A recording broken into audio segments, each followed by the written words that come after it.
Everything is loaded. I think if you said, "Can I hear you?" I cannot. Very, very light. Hold on, stand by. That's me.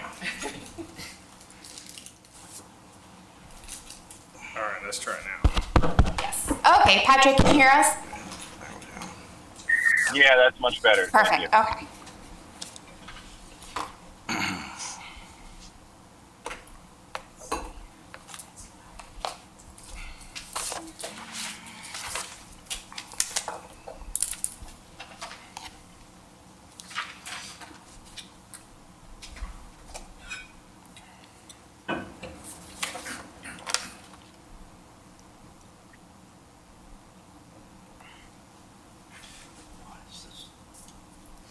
This is when we need the elevator music.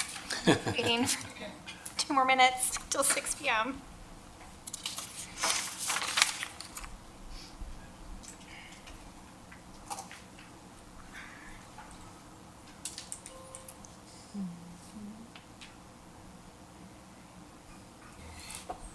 So you're being in person at the that board meeting, but next month's when you're Zoom here, right?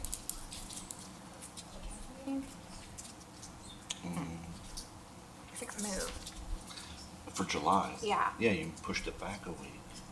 You in Just for person? you. Yeah. We did it just for That you, worked Keith. out. I was Good, I okay. was so Yeah. happy about that. Yeah, that whole issue went away. Good. Okay. Yeah. Yeah, help with a couple people's schedules. Summer can be tricky. Usually they have another meeting. Yes. Keith wanted That to worked out really get well. halfway home tonight. I don't think that's the reason why, but yeah.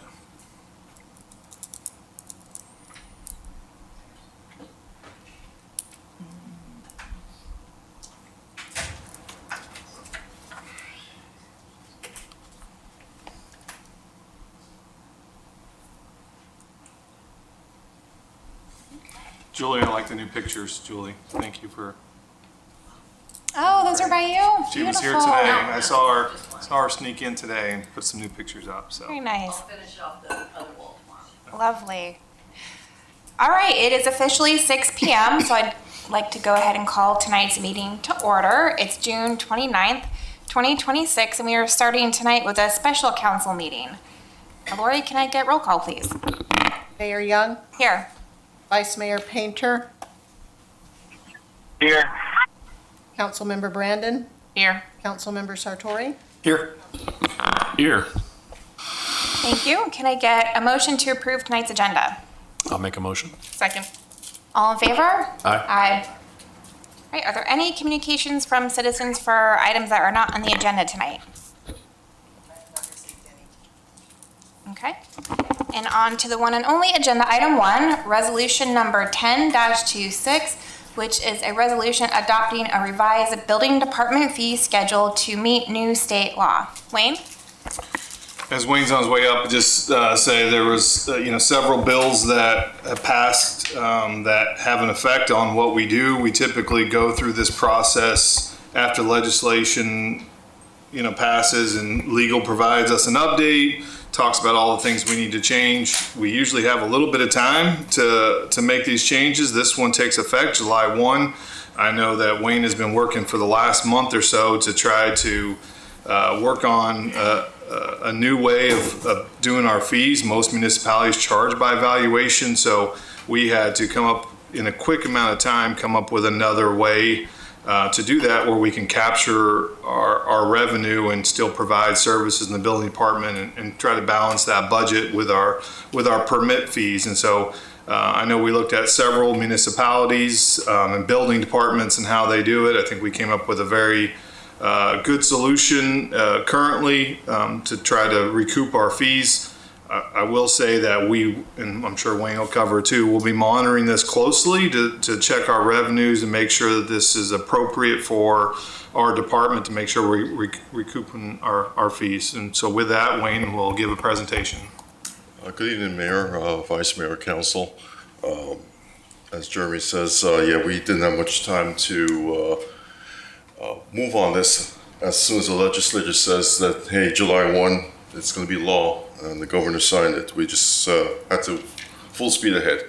So basically, this is the direct impact of House Bill 803, in which fees that are presently collected in the building department are done based on the value of the contract value that's being put on the permit application. The House Bill, a little bit of history, 31-0 on the Senate side, 109-0 on the House side, and with an effective date of July 1. So basically what we try to do here was address those statutory requirements, which prohibits the building permit fee to be based on the cost of a project. So it's got to be based on the cost incurred by the village, and that's what we've tried to do here, and are doing here. One more change that is also applicable, just for your notice, is what new permits, which are valid on the 7,500. That was another significant new item that was introduced for items that does not include structural, mechanical, plumbing, electrical, or gas. Those jobs still require permits, and if they're in a flood zone, it requires permits. So we're expecting that there's going to be a request from residents, and I just want you to be aware that that stuff will be coming. But there are limitations, and it's an exemption, so they have to apply for the exemption, and we have to put a process in place for that. So moving along to the building permit proposal that we've got tonight to discuss. So the new permit that we're going to, how we're going to be calculating it, will be based upon the cost incurred by the village. And that is the cost of labor, personnel providing such services, clerical and supervisory assistance as required by law. We're also going to have not just the valuation permit, but also a fixed fee permit system, depending upon smaller permits like water heaters and air conditioning, stuff like that, not just new homes. I'll go through those examples as we go through the presentation. But other disciplines, which is drainage, landscaping, engineering, floodplain management, fire protection, zoning compliance, right-of-way, those are not included in the bill of 803. That was just directly related to building fee permits only. So here is the new fee multiplier. What we've taken here is a national standard, which is the ICC, International Code Council standard cost of construction, multiplied by the gross square footage of a project, and then the cost multiplier of 0.0217. That's the cost multiplied at the village. It costs the village actual cost to produce the permit, and that equals to the fee. The next slide is going to go into how did we come up with, let me go back a notch. I want to talk about the cost multiplier. How did we come up with the cost multiplier? And that's what this slide is doing. What we've done is look at our actual expenses for last year. Every year, by December 31st, the building department publishes through, and it's on our website, what the department actually costs to run. Last year, that number was 1.1 million. That translates to how much square footage of development that was done in the village, and that's how you get your multiplier of 0.0217. The evaluation system is what's being used. The other part of the code says 109.3, Florida Building Code, the final building permit evaluation shall be set by the building official. So we use that line to determine what this multiplier is going to be, and then that's how the valuation was set up. The standard that's being used, as I said, is an industry standard, national standard, which is the ICC Building Code valuation. And basically, if you look at the highlighted number, what the cost of a single-family home would be is 194.67, I think that is. But that is a factor that's being used to come up with this number. That's where the 194.67 cost per square foot comes from. This is an example of a new single-family home, 4,500 square feet, multiplied by that cost multiplier, which is the one highlighted right here in orange, gives you the new permit fee. This will be a little bit less than, almost 25% less than what we're currently using right now. So we are expecting a little bit of a reduction, but again, it's reflective of our actual cost to run the department. The number below is what we're collecting right now. Currently, the permit fee for a 4,500 square foot home would be a cost of 1.2 million. By a 2% multiplier, gives you $24,000 when you're using the cost of construction number versus the valuation number. The fixed fees which I mentioned, these are examples of some of those fixed fees that's going to be there. You've got an AC unit, straight number, $164.30. Shutters, garage door, just basic fees.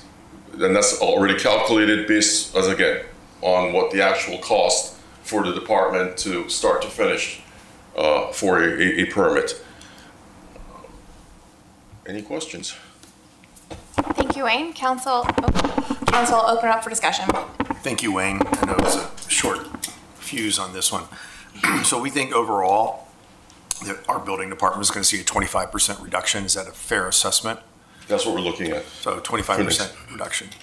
So can I, let me interrupt that, and I don't think Wayne touched on it. So we have the 2% valuation, but we've been charging less. We've been charging 1% the last several years because we reduced it because our building department was recouping. We had some big projects. So we haven't been charging a full 2% valuation currently. So using that 2% valuation, it's pretty comparable. So we'll obviously have to look at that. We were already looking at when we were going to have to move that back to 2%. So it won't cover the whole 2%, but we haven't been needing the whole 2% anyway. So I don't know if you have anything to add to that, but I think we're going to be okay. But we're going to be monitoring very closely for the next several months. That one figure of 164 and change, that is what we think it costs. That's our personnel time. That's the personnel time, the processing, the phone calls, the emails, actually doing the review, getting the permit out, and doing an inspection. For an average. For an average air conditioners or garage door or water heater. When it gets a little bit more complex, then like with shutters or additional windows, then it has an additional cost if you have.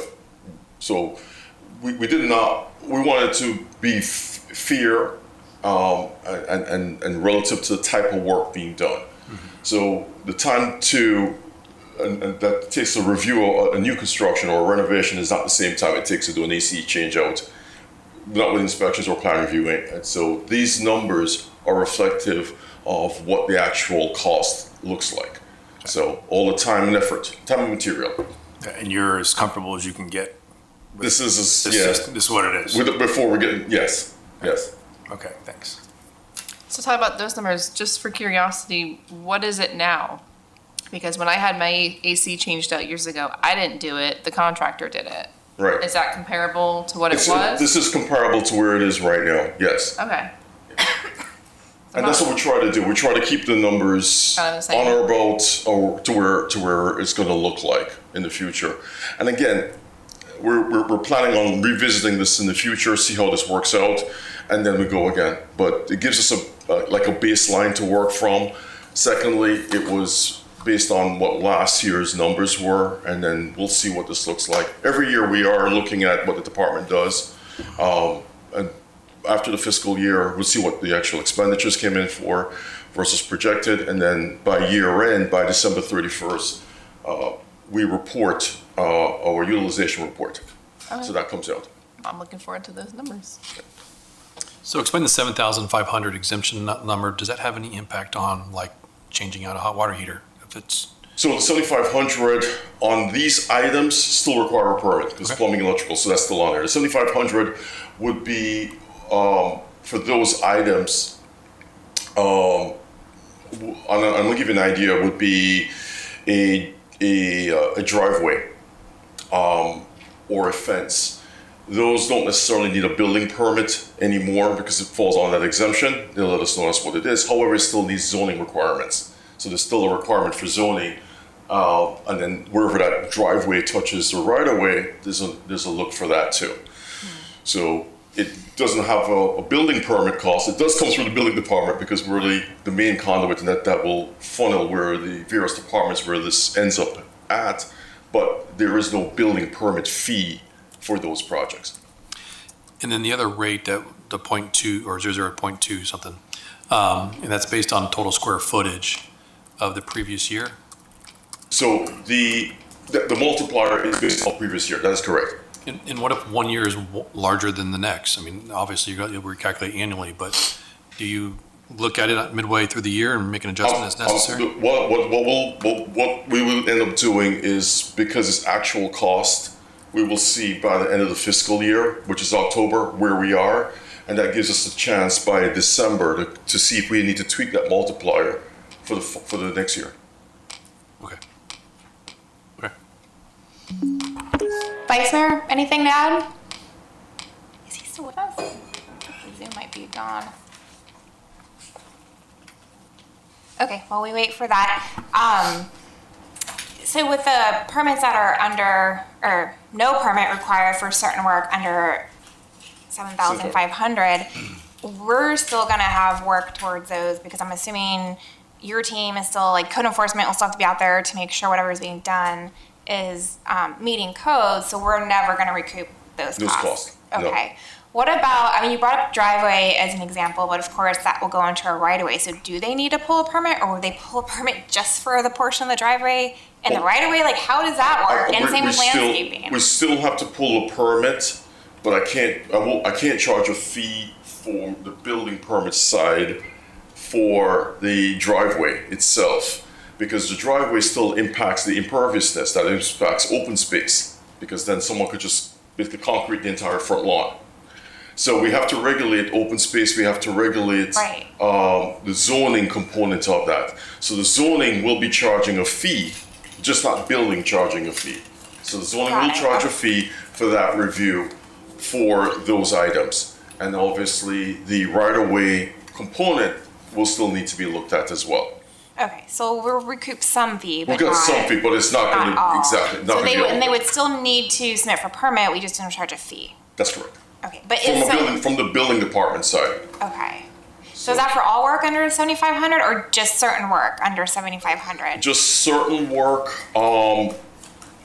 that for 7,500, I use fencing as another example. Again, the fences are there, but from a zoning standpoint, making sure you don't put a fence encroaching your neighbor's property. So it's a zoning inspection, it's not a building department inspection. So the zoning person will look at that component, and there's a minimal fee would be for that. We'll be losing money because we're still involved in the process, but we're not going to be able to charge a fee for that. So those are the things and the changes that we're looking at that we would just normally be charging a percentage for, but we're not going to be able to do that anymore. Okay, so it's definitely a little convoluted. So if there's consensus with council, I would like to do some kind of public campaign to educate on what these changes are. Because I know even now, under the current system, like I've had, work at my house and the contractor's like, oh no, you don't need a pull a permit. I'm like, yes you do, I know you do, you pull a permit. And so right now it's even confusing, I think, for residents on what do we pull a permit on, what don't we? So I think it would benefit everybody to do some kind of just educational campaign on these changes. Like there was some out in our, maybe do it on our quarterly smoke signals, or do it on our Friday. Keep it simple. It's confusing. It's already confusing, and this is going to make it more confusing. I'm already getting the phone call, so I know exactly what you mean. Yes, the 7,500, what they're hearing is the first part. So less than 7,500, no permit. You're not reading the exceptions. Oh, I'm going to change my electric panel. I don't need a permit. Yes, you do. So stuff like that. My electrical panel is only 2,500. Why would I need a permit? It's on the 75. So we're already getting the phone call. So you are 100% correct. Okay. So the intent is to do some outreach through smoke signals is to get that message out, because the 7,500 is very confusing. Okay, that'd be great. So yes. Okay, and then I know we get our balance sheets for all the funds with the manager's report monthly at our council meetings, but is this something maybe it'd be good to bring back to council like 6 months down the road just to give us an update on how it's going and you know, if are we, you know, recouping as much as we thought based off this calculation and what the fund's looking like? Yeah. And then also, is the public education working? How's that? Yeah, I'll come back for an update. So maybe, Jeremy, we can just put like on our workshop running list a 6-month update. Perfect. And do we have Vice Mayor back? No. Okay. Any other council comments or questions?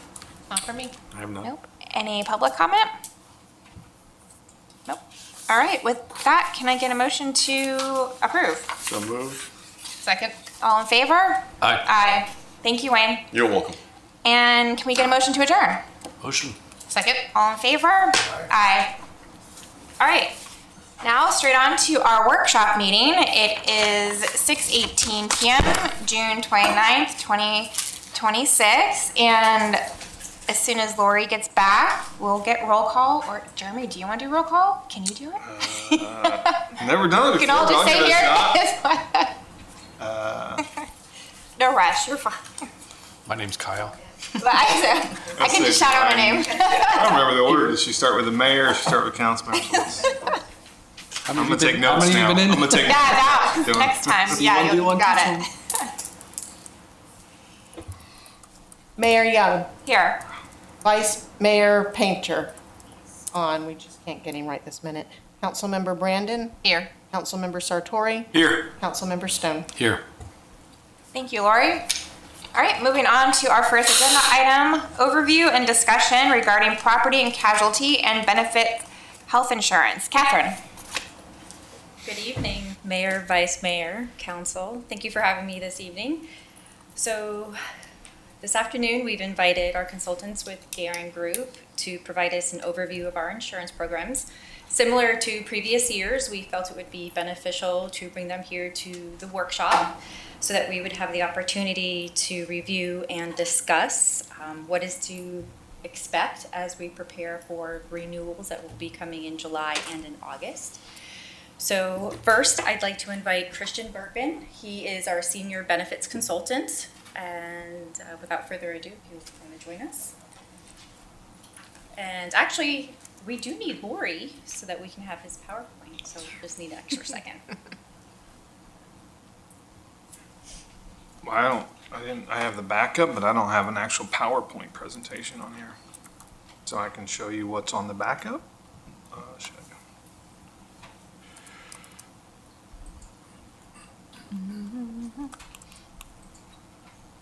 I don't know if the PowerPoint was submitted or not.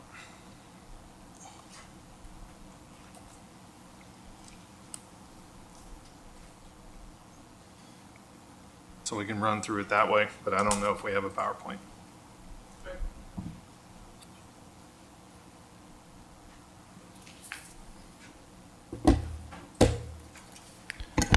All right, good evening, Mayor, Councilors. Christian Bergstrom with the Garing Group, Senior Benefits Consultant.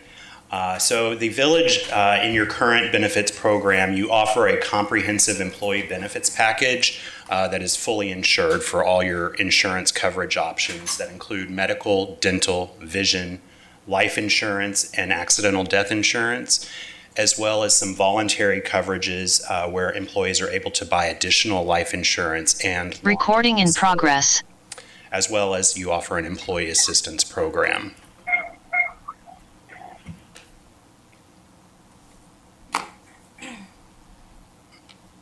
And we can just go on to the next slide. I don't think I have control of that. Your current medical plan has traditionally had less than 100 employees, and therefore your claims are blended with others to determine your premium rating. If you are over 500 employees, then you would be using your own claims experience to develop your actual renewal. With the Florida Municipal Insurance Trust and the Florida Governmental Health Solutions, those are carrier pool claims in different segments, which you were in prior to this current fiscal year with FMIT. So right now you are considered a Large group, so because you do have right on the cusps of 100 employees. So you under 50 employees, you're considered small group. And I'll go to the next slide, please. So we did a comparison and of all the benefits that you offer, and most other municipalities do have a comparable benefits package to Tequesta. There are others in the area that do offer employer-paid short-term disability and long-term disability. So those are two products that the village does not currently pay for its employees. Benefit designs do vary widely within the public sector, but public sector tends to offer richer benefits, meaning less out-of-pocket costs for employees and their dependents. So with lower deductibles, co-pays, and out-of-pocket expenses. When we do a comparison of the village to other municipal clients in Palm Beach County, and we look at the employer contribution, this is how much the cities pay towards the cost of dependent coverage or all coverage. So for employees only, about 96% of the coverage is paid for by the government entity, while 5 out of 9 of them cover it at 100%. So you are at 100% for employee only coverage. For employee plus spouse, 61%, for employee plus children, 61%, and for families, about 66%. So medical and pharmacy costs continue to increase at rates significantly higher, and we've just had some new publications just released that the primary drivers of cost trends over the past 2 to 3 years, and that we expect to persist into 2027, are broader economic forces, which is inflation and the labor market within medical delivery. The additional inflationary and labor market impacts, health systems will continue to battle significant financial challenges since the onset of the COVID pandemic, driven by the increased cost to deliver care. Provider burnout related to the pandemic and increased turnover has led to increased expenses for labor.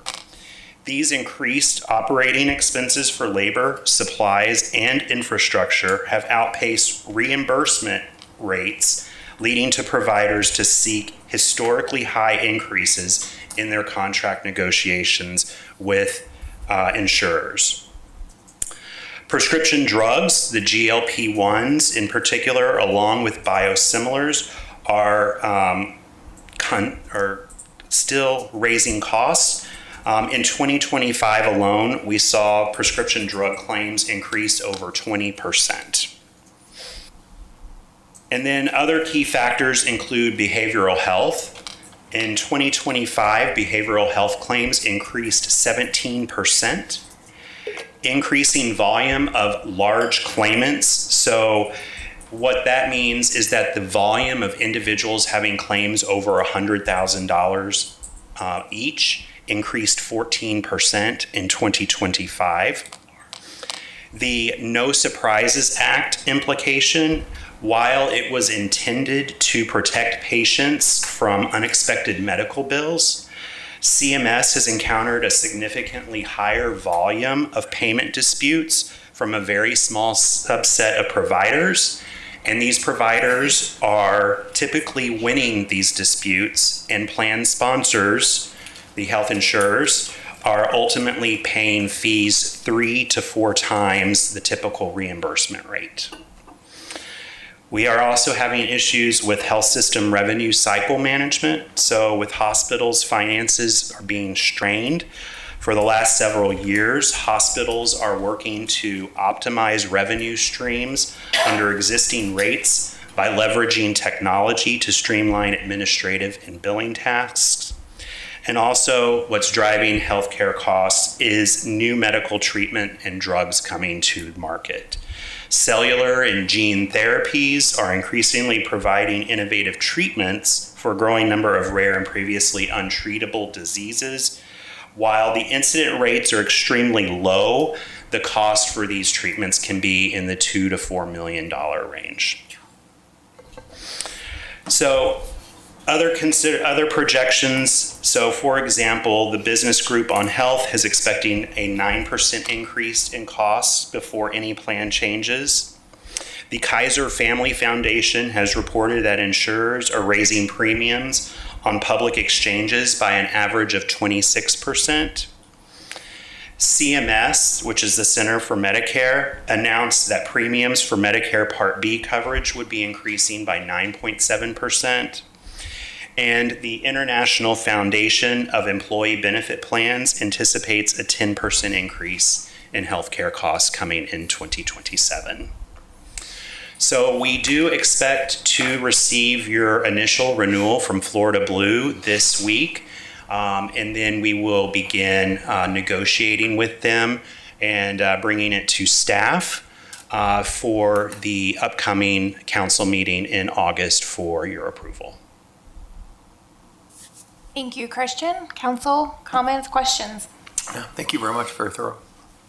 No questions. So we're kind of having to be a mandate to reduce the amount of money that we're going to be receiving from potentially property tax in the tune maybe around 10%. What if I asked you guys to lower your costs somehow? I don't know what that solution is. You guys would know it better than I would, to reduce it by 10% from last year's number. Is that an exercise you guys can do? Yes, absolutely. So this year it was decided that for the 26th, October 1st effective date, since we went to bid last year, we were not going to market this year. So more than likely that would involve a market check, of course, because all other municipalities will be pretty much in the same boat. And that will be looking at, different types of funding methods, if that makes sense. In terms of how you fund the healthcare, maybe possibly taking on some more risk, self-insuring some of the risk. Also, then, the tough decision of whether or not you pass along costs to employees and increasing deductibles, co-pays, and out-of-pocket expenses. That'd be my recommendation, at least see what that looks like.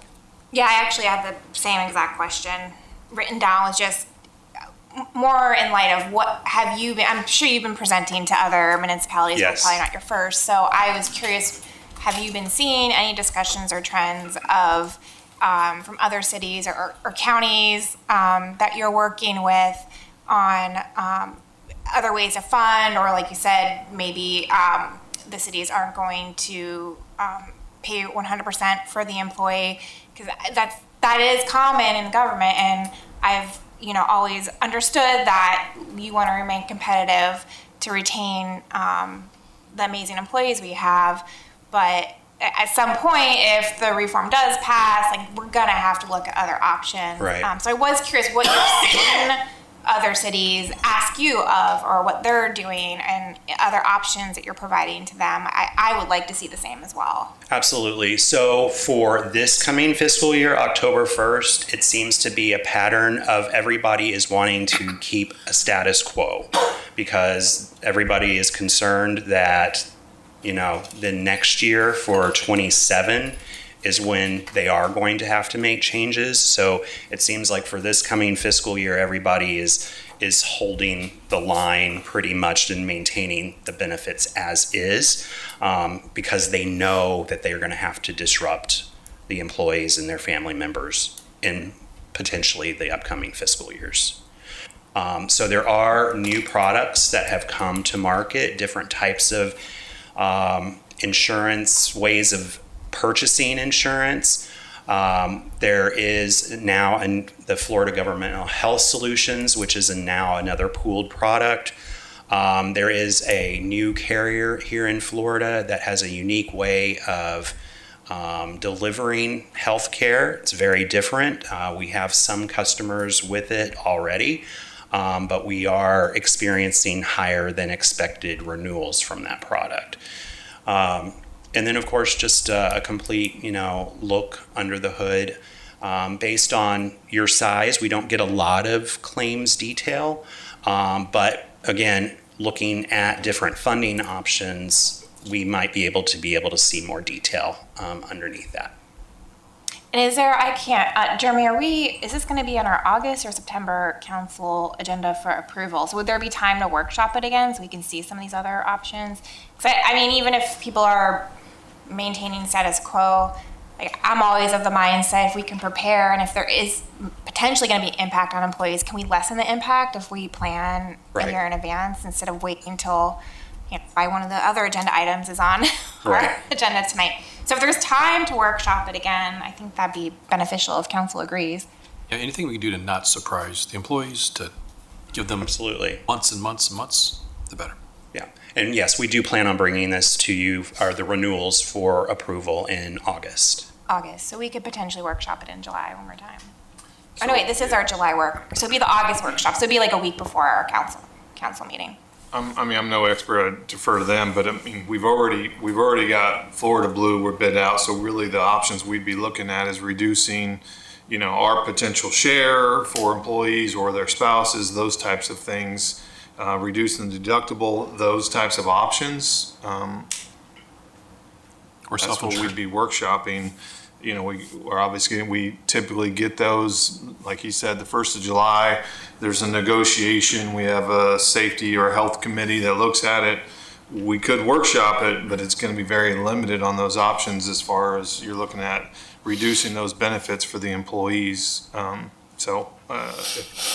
have to work with them on a time frame, but it might be a special workshop that we have to call for it.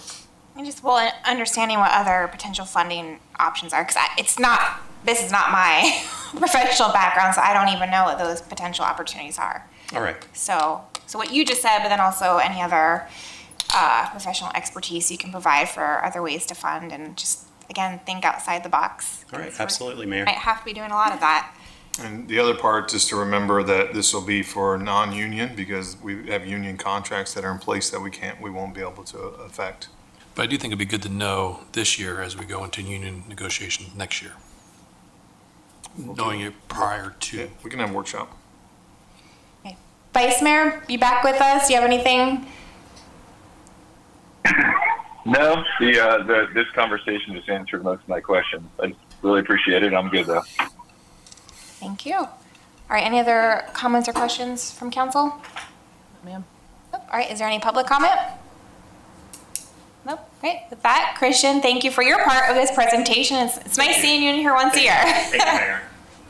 Thank you, Christian. Next, I'd like to welcome Rodney Lewis, the Director of Risk Services.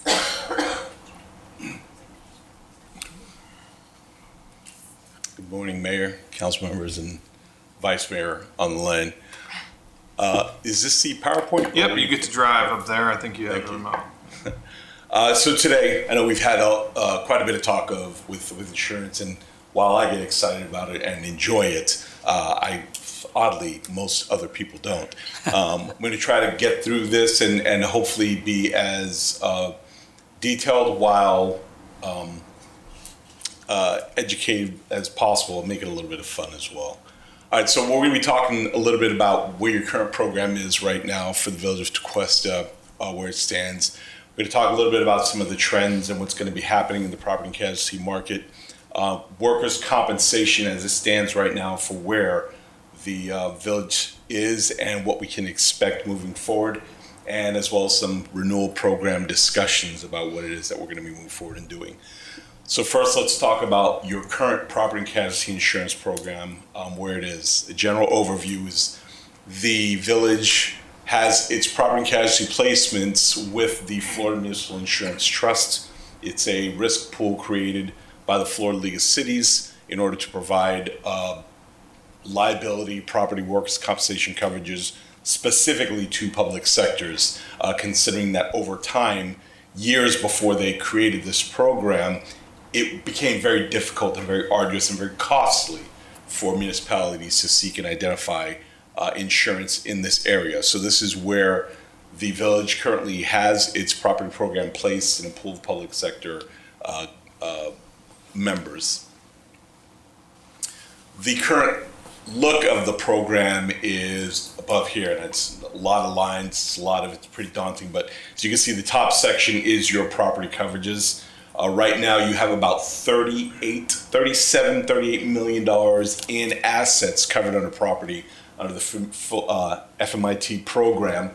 That includes your inland marine, which is what we call mobile equipment, anything that can be moved on a trailer or moved on its own but does not have a road rated registration. So riding mowers, ATVs, those kinds of things, all would be lumped in here under inland marine. Those assets are about $1.5 million, and the total property coverages that the village is paying for that is $410,976. So that incorporates windstorm, that incorporates fire, any other damage that you might have. Your deductible for that windstorm right now for all other perils, meaning everything except windstorm, is $100,000, and any windstorms damage that you incur would be at a 5% deductible. But the coverage is for the entire $37 million of your property locations, and it's under what's called a blanket, meaning if you've got one building that's worth $7 million and another building that's worth 10, but on this, it changes slightly. On the schedule, it showed that it was 9.6. The carrier is not going to carry. You have 37 million overall, so it's just going to use the limits and cover whatever is taken care of. Obviously, we want our values to be accurate, but you have a blanket coverage on all your assets. The next line is your liability coverages. That includes everything that would fall under the sovereign immunity torts, any responsibilities that the village would have for causing physical, bodily injury, or property damage to a third-party public. It also includes your professional liability, things like law enforcement liability, and of course, you have auto liability and physical damage. Your liability coverages are $2 million for the $2,500 deductible. On your auto side, deductibles changes slightly for physical damage, so anything that you have to repair that's yours, that deductible is $1,000 for every vehicle that you have to repair. Any responsibility you have to a third party, your deductible for that is $2,500, and you carry a $2 million limit. Workers' compensation, obviously it's statutory, and it is set by rates published by the state of Florida each year. So that covers all of your employees, no matter whether they're law enforcement or clerical. And finally, you have some what we call ancillary coverages. You have a crime policy, storage tank liability, which provides you responsibility for any environmental damage you cause or third-party damage you cause, which things like your storage tanks that have diesel and gasoline fuel, and finally, your statutory coverages for your fire department. All right, that was the overview. We did a comparison somewhat of other entities in the general area that carried what's called guaranteed cost coverages. The difference between guaranteed cost, the alternate would be self-insured, where you're carrying all of the liability and you're paying it first dollar out of your own pocket. Sometimes you carry an excess over it. The village does not self-insure its risk. Just like with your home, you're paying a premium to an insurance carrier, they charge you deductible, and whatever damage occurs, they're paying out of their pocket, minus your deductible. That's the structure that you have. That is called guaranteed cost coverage. These are samples of all other entities within the area that we work with who are also under a guaranteed cost program. And as you can see on the far right, the prices that they're paying for their general coverages, and the PS and the NPS stands for those that have public safety and those that do not have public safety. And obviously you can see the significant difference in premium costs for the different entities that do carry both police and fire versus those that just have police or just have fire, and those that have no public safety whatsoever. So it's just to give you a snapshot of where the village of Tequesta stands in relation to other entities similarly that are guaranteed costs in the area. Now, a little bit of the market trends. So without getting, to me this is really fun, but without getting into the weeds with you here, basically what we're looking at with regards to the market, and this is the property market, we've seen a lot of capacity over the last couple of years, which is a breath of fresh air from, say, 3 years ago when they were just throwing 80% increases, 100% increases after those myriad of hurricanes that we dealt with. We've been, knock on wood, hurricane free for the last 3 years, and it's allowed them to be able to increase their coffers, especially after raising those rates so significantly. There hasn't been storms to deal with.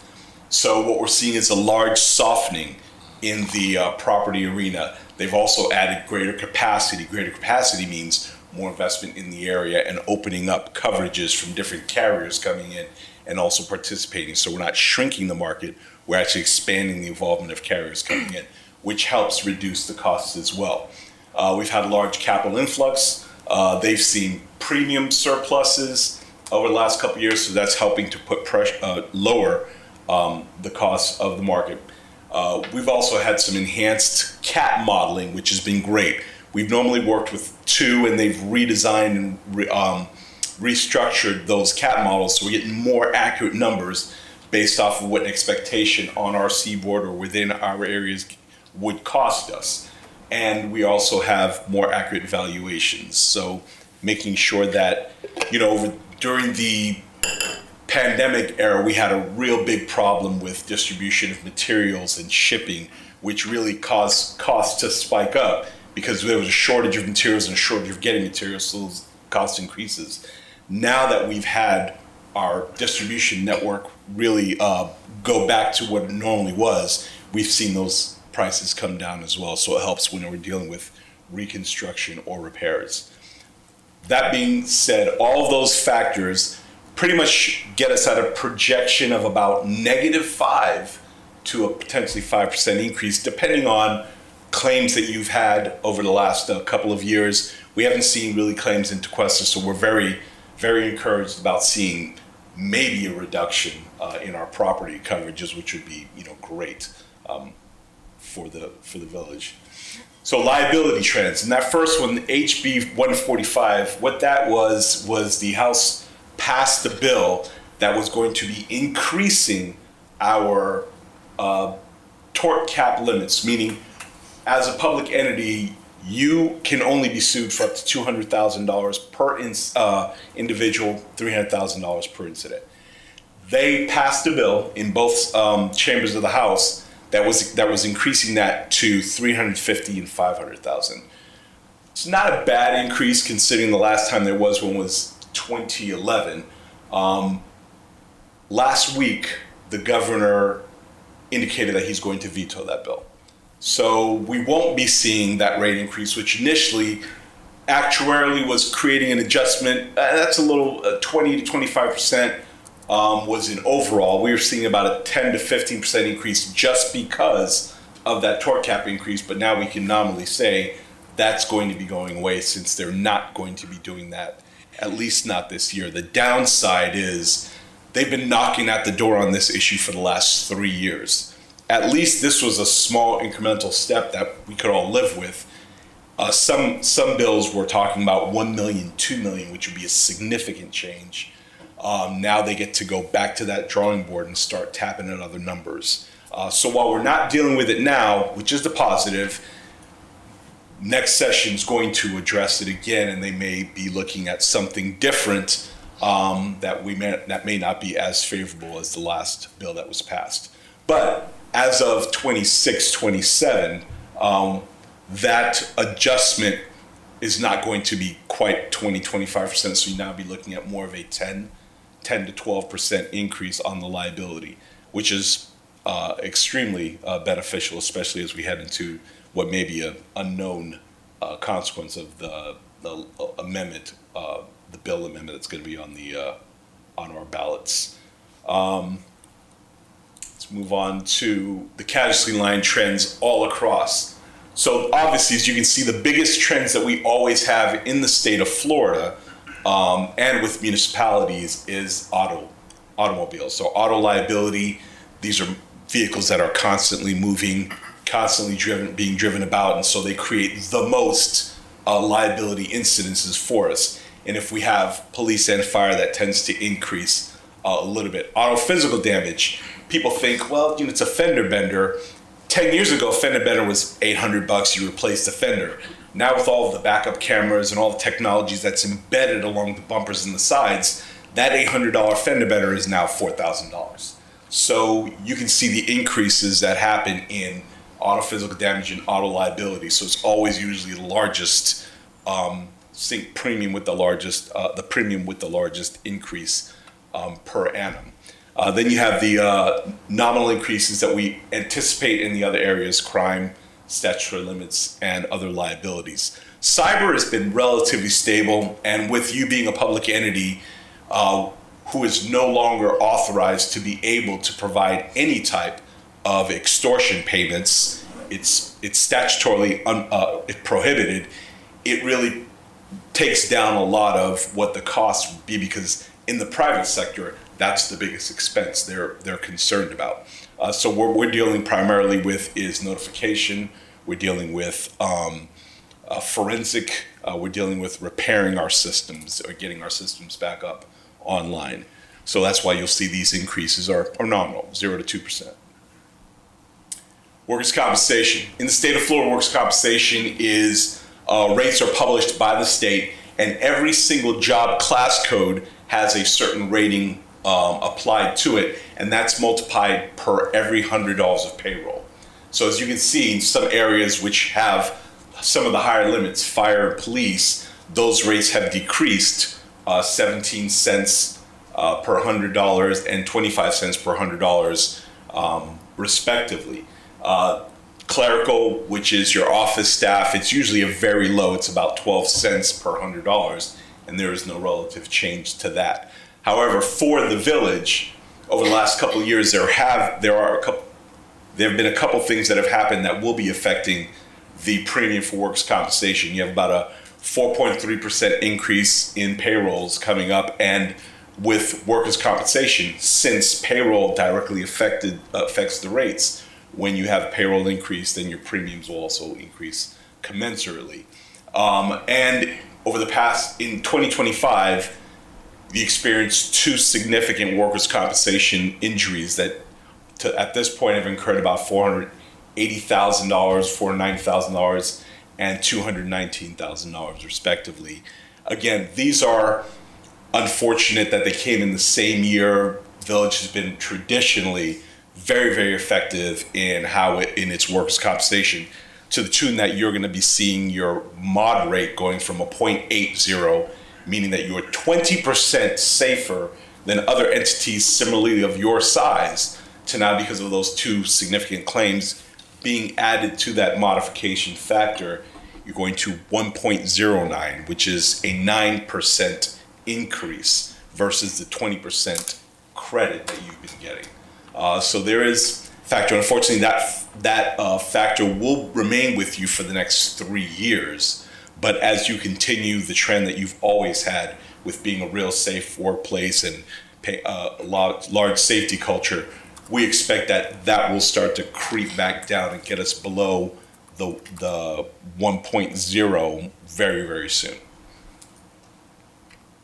And so our renewal strategy, last year we went out to the market for the village of Tequesta and sought alternative proposals for its program. And we saw adjustments and enhancements and modifications that kept us with the Florida Municipal Insurance Trust. So we are going to be continuing to review assets that you have, making sure we're covering the right assets, making sure that those coverages are accurate and that we are placing the right deductible amounts and are reviewing those same costs as well for us. We also have a favorable package coming up on the liability portion or the property portion of it that should offset some of what we're seeing on the increases on the liability side. So the ancillary markets have been very nominal, so we're anticipating a very nominal overall premium for the village. And we should be having some numbers for you probably toward the middle to end of July that we'll be presenting to staff, and then staff will be presenting to you as well. Hopefully I didn't make that too nauseating, but if you have any questions whatsoever, I'd be more than happy to answer them for you. That was very informative. Thank you. Rodney, council, any comments or questions? I love your enthusiasm. I don't have any, thank you. No, no questions. Back to slide 6, Back to slide 6, okay. if you don't mind. Not at all. So same question. We have to come up with maybe a 10% decrease, so $1 million worth of premiums. Can you find $100,000 somewhere? Can we find a $100,000 reduction somewhere? I think we can. The one thing that's great about our ability to work with the different trusts that we work with is the ability to leverage. We already have been tremendous putting having conversations with them on the renewals and where the property market is going to be going and where we can find savings for our entities. $100,000 would represent about a 10% decrease for you. And while it is a sizable decrease, it's not well outside of the realm of possibility. The only challenge we would have is where the workers' compensation numbers are pushing you that might offset any other savings that we might be able to get on the liability and property. But we can certainly do our best to try to see if we can identify about $100,000 savings for you. Can you go back to slide 5? I think it was 5. Yeah, that one. Yeah. A couple of things that come to mind is, again, thinking out of the box, property. You said that we've got a blanket type of coverage Yes. on $38 million. Mm-hmm. You know, we've got a pretty good sizable emergency fund now than we used to not have one. So that would make sense maybe to, can we reduce that blanket a little, or not reduce the overall dollar amount that we're covering? Is that possible? Well, yeah, you can. What the carrier prefer to do, what they like to do is make sure that they have the total valuations that your properties, where they're accurately valued, and that way they can accurately price them. So in order to reduce your coverages on those, you would actually be saying to them, all right, instead of covering this building at 100% of the value, I want to cover it at 80% of the value. Okay. And I'll run the risk that the other 20% never gets Destroyed. Right, never gets destroyed. Is that common? Is that common? I mean, it seems like a very reasonable risk to take. We've had a couple clients pursue those avenues, and it's not outside of the realm of expectation. We even have one client that decided that they just don't want to carry wind. They're far out west enough. They're like, we're done. We're not carrying wind coverage. That premium is no longer going to be a portion of it. Now, obviously, you're being a lot closer to the coastline than they are. I would not advise that. But we can absolutely talk with the carriers about an 80% coverage limit for each of your assets, and to which they would give us a determination of the pricing for that. We also want to factor in whether that's going to be worth it, because sometimes what they do is they don't see a significant benefit to you by reducing that 20%. It's not going to be a commensurate 20% reduction in premium. Right, I understand that. So they're going to give you a 5% credit for it. We're not going to take the risk. Right, I understand that. And then the other things that are movable, like you put them on a trailer or whatever, that don't have in particular an engine or whatever. Yep. Can we self-insure that? Sure. I mean, to me, that seems those are some like ATVs. Yeah, and we can get with staff again. That's part of the things we talk about, the asset management. Get with staff to try to identify what it is that we want to continue to provide coverages for, and what else we can self-insure. Right. Those are absolutely methods that we can utilize. So that's just on the surface of things that I think that we should absolutely be doing. Thank you. No problem. Vice Mayor?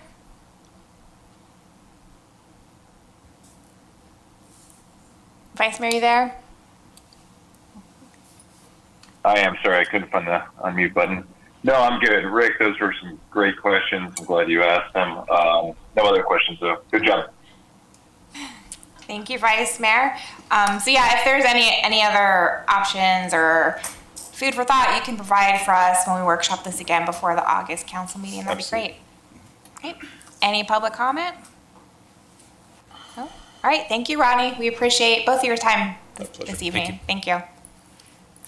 Just want to thank you again for your time, and we'll get everything prepared for the special meeting. Great, thank you. Thank you. All right, moving on to agenda item 2, fire assessment fee informational presentation. Jeremy. Thank you, Mayor. So Sandra's with Accenture. As you guys know, we brought this up in the strategic plan to to discuss the fire assessment fee. Most of you hear in a lot of chatter around Palm Beach County and around the state about a non-ad valorem assessment. We do a non-ad valorem assessment with stormwater as well as refuse and recycling now. Just to help educate obviously our council, and as we have this recorded, anybody else that just get an understanding what a fire assessment will cover, because it doesn't cover everything in our fire department. Sandra has asked, or has volunteered to come and give a presentation on a fire assessment. And so without further ado, I invite her up. Do we have a PowerPoint?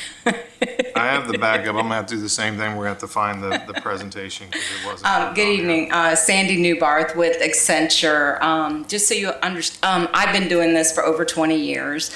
I work right now. I've worked with 7 cities in Palm Beach County on different non-ad valorem assessment programs.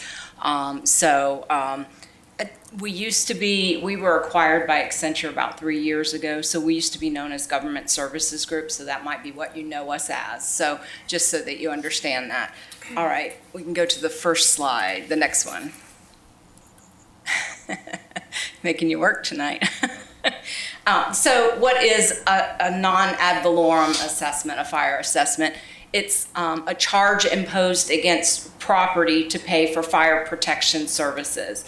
These are home rule revenue sources, so they're not statutorily, not legislative or statutorily driven. So it's a home rule revenue source. They're case law driven. And there's 2 primary prongs that you must meet in order to have a legally defensible fire assessment program.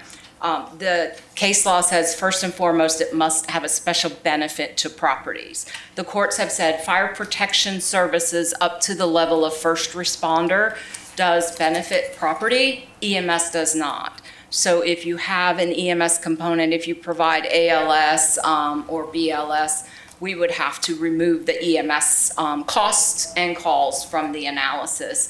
And then the second is that it must be fairly and reasonably apportioned to properties. And so that would be the study that we would do.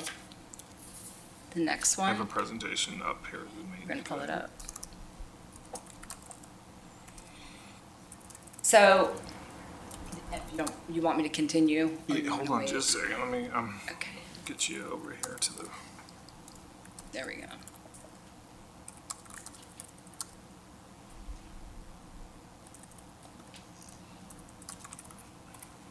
Okay. You can drive now? Oh. Okay. So, what are non-ad valorem assessments of tax? No.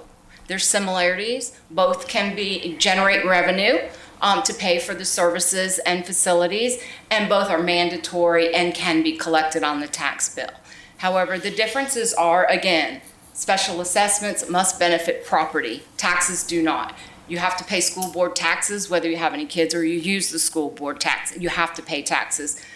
Special assessment, we have to show that benefit. It's authorized by your home rule revenue sources, where taxes are general law, and you set the rates. So you determine what level you want to fund the fire assessment at, whereas taxes are prescribed by legislature. So why use assessments? Cost-effective and financially stable means of funding fire services.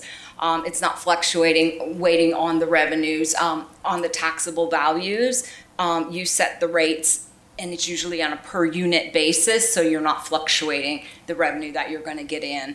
It's a dedicated funding source. It provides diversification, preserves the level of services that you provide for fire services, and it's accountability. It's restricted funds that can only be used for fire protection services. And it's a tax equity tool. There are a lot of inequities in the tax base, Save Our Homes, this new property reform. And so there's a lot of different things that go into how much a parcel is taxed, how much their taxable value is versus what the actual market value is. So this doesn't look at that. This looks at what's the value of the benefit and the value and the cost of the services that each property gets. It's also an annual decision. The rates get set annually, so you relook at it every year. There's two primary court-approved methodologies in the state of Florida. The first and the most widely used is called the historical demand methodology. We look at the way that you have who's been demanding services from your fire department, and we project out for the future based on that. This is most widely used. It's easy for a layperson to understand. I would say 90 to 95% of the programs in the state of Florida use a historical demand methodology. The other methodology is the availability methodology. This was reviewed by the Supreme Court in 2015 and upheld. This is a two-tiered methodology in which you look at how the services are provided, the time in service versus the protection from loss. So the time in service would be on a per parcel charge, so every parcel would pay the same regardless of the size or the structures on it. And then the second, the protection from loss, would be based on the value of the structures on that property. And it's predominantly implemented in cities. Typically works well when you have a large number of parcels, because you have to be able to dilute that per parcel charge. You need a large number of parcels, not land area, but a large number of parcels, which helps to spread those costs. But it can be more costly because it is recommended that you do bond validation for that, which can cost more money. So the data components with whichever study that we do, there's 4 primary components. We look at your service delivery, what level of services you're providing. Is there an EMS component? We look at your benefit area, who do you provide fire services to?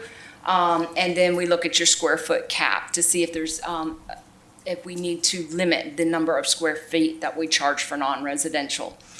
The second is we develop an accessible budget. We usually look at a 3 to 5 year budget. We split out the cost between fire and EMS and only fund the fire protection portion. Now, you may say that, well, but 80% of our calls go to EMS, so really it's not worth funding only 20%. Well, the courts have recognized in the methodology that we use to separate out the EMS costs from the fire protection costs was looked at in the Desiderio versus Boynton Beach case and upheld. And that's the same methodology that we use because they realized that it costs more to provide fire protection services than it does to provide EMS services. You can put 2 guys on a truck and run EMS all day long, but in order to have fire protection services, you need at least 4 for 2 in, 2 out, and a lot more, a lot more resources. So usually, depending on how you're staffing for fire versus how you're staffing for EMS, usually you can get anywhere from 50 to 70% of your fire department budget into the fire protection bucket. The third is the cost apportionment. We look at your call data and your availability, if we're doing the availability, and we split out between fire. We only look at the fire protection. We remove the EMS and we only look at the fire protection. And then the fourth is your parcel development. We look at the parcels, we look at every property in your village, and we look at what kind of uses it's being used for and what kind of structures are on the property. So the historical demand, here's a little bit more of a picture of what it is. We look at 1 to 3 years of call data, again, only the fire protection calls. Now, fire protection doesn't mean flames. It's up to first responder level, so it can be service calls and things like that, stuck in an elevator, things like that, that aren't necessarily flames, because people always think, oh, fire, there's flames, how many of those do we have? So we look at that, and then we look at the demand. What percentage of demand went to residential versus commercial versus industrial warehouse? The categories that we develop would be based on the makeup of your village. Some will have a single family and multifamily because it makes sense. Some don't. Some just have a residential. Non-residential typically is commercial, industrial, warehouse, and institutional, with institutional being those things that are, you would think of as a public purpose, government, schools, churches, nonprofits, hospitals, things like that. And then whether we charge land or not. The non-residential is, again, based on your makeup. I know there's some areas, Osceola County has a transient occupancy for hotel, motel, and Airbnbs because of the demand. And so we look at each program that we develop is based on the unique makeup of that area. So then we utilize the net budget and then the total billing units for each rate category and calculate the rate. So once we know the percent breakdown, then we know how much we need to fund by that category divided by the number of units. Usually residential is on a per dwelling unit basis and non-residential is on a per square foot basis. And then we develop a rate per unit. And again, like I said, it gets tweaked depending on your makeup and what's going on in your area. The availability methodology, what we do is, again, it's a two-tiered methodology. So to get the per parcel charge, what we do is we look at the time in service. So the time that your fire department is in service and unavailable to respond versus the time, the man hours that they are available to respond. Now, most departments, it's usually a 60-40, 70-30, because in order to have enough resources to respond when they're needed to respond, you have to overlap. And so usually the breakdown is, usually the highest we can get it is 60-40. So 60% available and ready to respond, 40% in response. And that would be, we would also look at report writing time, training time, and things like that. And then you would have a per parcel charge. Now, depending on how much that tier one budget needs to be funded, that's where you may create more. We see a lot of times if you don't have enough parcels to dilute that per parcel charge, we see that it usually shifts the burden from the non-residential to the residential and the vacant land, because vacant land would have to pay too. So the Walmart would pay the same as the quarter acre vacant lot at the per parcel charge. The second tier is loss from protection of structure. So what that is we look at the structures on every property in your benefit area, and then we look at the values. Now, these would not be the taxable values, these would be the market values. And we would create an equivalent billing unit or an EBU based on those values. And then we would create a per EBU rate based on that percentage of the budget that's not funded by the tier one bucket, and then divided by the EBUs to get that. And so all the, depending on the value of the structures on your property, you would get that, the number of EBUs times that rate. So then you would add the tier one rate and the tier two rate to get the per parcel charge. Pros and cons, again, historical demand, most widely used, lower cost to implement, logical and easy for property owners to understand, and you may not have to charge vacant land parcels. Cons is we're relying on the call data, and typically there is a flat rate fee for residential, which is not what people like to do. If there's a reason why a flat rate fee for residential in your area, we could look at that and see if it's justified. We just helped the town of Jupiter implement a non-ad valorem assessment there, in which we did use tiers, square foot tiers for that program on residential and non-residential. But it was because their makeup of the sizes of their houses, they have probably 20% of their houses are more than 10,000 square feet. And then you've got some that are really small, and it's just they're not all uniquely the same, so we didn't feel like a flat rate fee was appropriate for that situation. The availability, The pros are you do get varying rates for residential properties based on their values of their structures. And then when there's a large number of parcels, it helps to dilute that per parcel charge. The cons are when there's not enough. We've seen a lot of our, like I say, I work in the state of Florida. I've done over 150 fire assessments. And when this methodology came out, everybody wanted to see what it would do for them. A lot of the Broward cities had us looking at it. And so we'd look at it, and what we found is a lot of times when there weren't enough parcels, that per parcel charge was actually more than, based on the historical demand methodology, the residential rate charge. So they're already starting paying more, and then you also were charging land, which a lot of the Broward cities do not charge land. So it's really reliant on how many parcels that you have, and then the structure values, and then you have to charge land. Now, collection options, most likely you would want to use the tax bill, but you do not have to use the tax bill. There is a higher collection rate with the tax bill, usually 95 to 98%, and that is because they sell a tax deed if they don't pay their property taxes. People cannot pay a partial property tax. They can't go in and say, I'm going to pay this, this, and this, and I don't want to pay any of the rest. They'll say, keep your money, we'll sell a tax deed, and we're going to get the whole.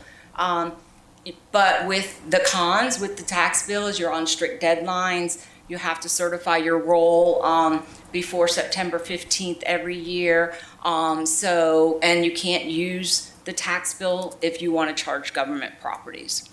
You can also do it by separate bill. Then you do not have the deadlines. You still would use the property appraiser's tax roll information, and you can also charge government if you want. You'd send a separate bill, but it's a lower collection cost and then you'd have the expense of actually collecting that revenue. If you have a utility bill that is village-wide, you could use that. You, again, are not under the 197 tax bill collection method dates, so you would set your own dates. You could charge exempt properties. You could charge government properties if they all are getting the utility bill. Cons are if you don't have it village-wide and you don't. And you want to charge vacant land, and if it's a water utility and you don't charge water for land, there's different things like that. And it's also difficult to, you would have to set up processes and procedures for how they collect the money in order to cut somebody's utilities off if they didn't pay the fire assessment. So you would have to set programs like that up. So implementation, again, with the tax bill collection method, there are strict requirements. So even though this is a home rule revenue source, you would have to have an ordinance. If you don't have a master service assessment ordinance with your stormwater and your solid waste, you would do a fire assessment ordinance. But in order to collect on the tax bill, the year before you collect a new assessment on the tax bill, you have to adopt what's called a resolution of intent. Has to be adopted before January 1 of the year in which you want to put it on the tax bill. So if you wanted to use the November 2027 tax bill, you would have to adopt that resolution of intent prior to January 1 of 2027.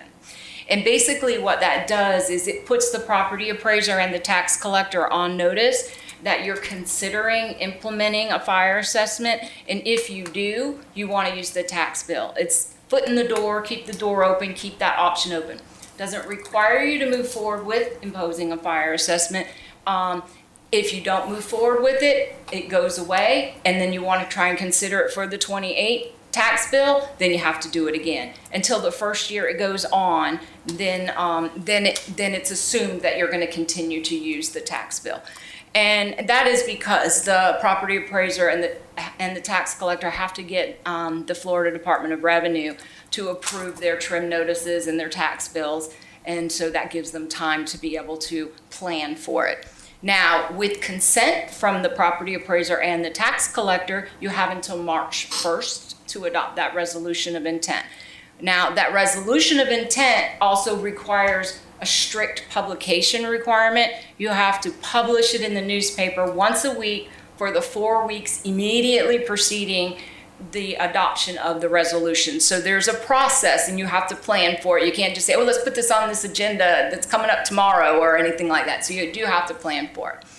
Then you get notice to proceed, you do the assessment study, you look at the rates, public education. A lot of times people want to start doing a lot of public education before they know what the rates are.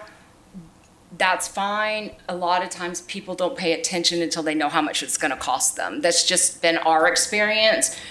We've been to several workshops before for other entities, and it's the same 3 to 5 people that are always at every meeting that show up for them, and till they get their notice and they know how much it's going to cost them, then they come in and then they want to discuss it. But then you adopt, so you have your home rule revenues, your ordinance. Then the ordinance is a procedural ordinance. It sets out the procedures that you have to follow and authorizes you to impose these. Doesn't require you don't even have to impose it. You could just have the ordinance in place in case you ever wanted to, but it doesn't require you to actually implement it. It just authorizes you to implement it. And it doesn't have the rates, it doesn't have the methodology, it doesn't have any of that. It's just procedural and authorizes you to. Then you would adopt what's called an initial assessment resolution. That resolution, that is the meat of your assessment program. That has your methodologies, your definitions, sets the maximum rates for that year, because just like with trim, you set the maximum rates at the initial rate resolution, and then you can come down from there, but you can't go up.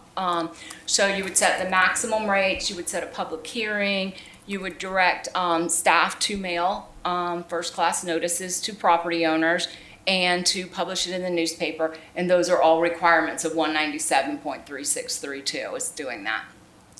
Those notices would need to be mailed and published in the newspaper at least 20 days before you set your public hearing to make your final decision on the final rates. Then you would come back and you would adopt your final assessment resolution. That would be adopted before September 15th. Because if you're going to use the tax bill, you have to certify the roll to the tax collector by close of business on September 15th. So you would have to adopt it before September 15th so that you could finalize it and submit it timely to the tax collector. And then it would go on the tax bill, and then you would get your revenue the same as you get your other revenue. The separate bill and the utility bill, you don't have to go through all of those 197 requirements. You would probably still have an ordinance. You would still adopt a resolution that would set the rates. But if you wanted to notice people, you could. If not, you just send them the bill, and the same with the utility bill. Strategies that we use for to have success with our programs is usually the first year you're not funding at 100%. When people aren't used to seeing a separate line item on their tax bill that says fire assessment and you throw $600 on there, and I'm not saying that's what it's going to be, but I'm just saying at the 100%, it's a shock. So maybe not funding at 100%, earmarking it for certain budget items. You have another thing with the tax reform. You don't know what's going to happen. Once we find out what's going to happen in November, then you may have to have some other strategies that are going with that. You need to plug a 10% hole in the budget or whatever. Flexibility with the methodology, again, designing it that meets your goals yet stays legally defensible. Briefing you guys individually or at a workshop. Identifying stakeholders, looking maybe at the top ratepayers, getting out ahead of it and letting them know what you're doing. Public meetings and education, again, like I say, usually they're more productive after the notices go out and they know what it's going to cost them.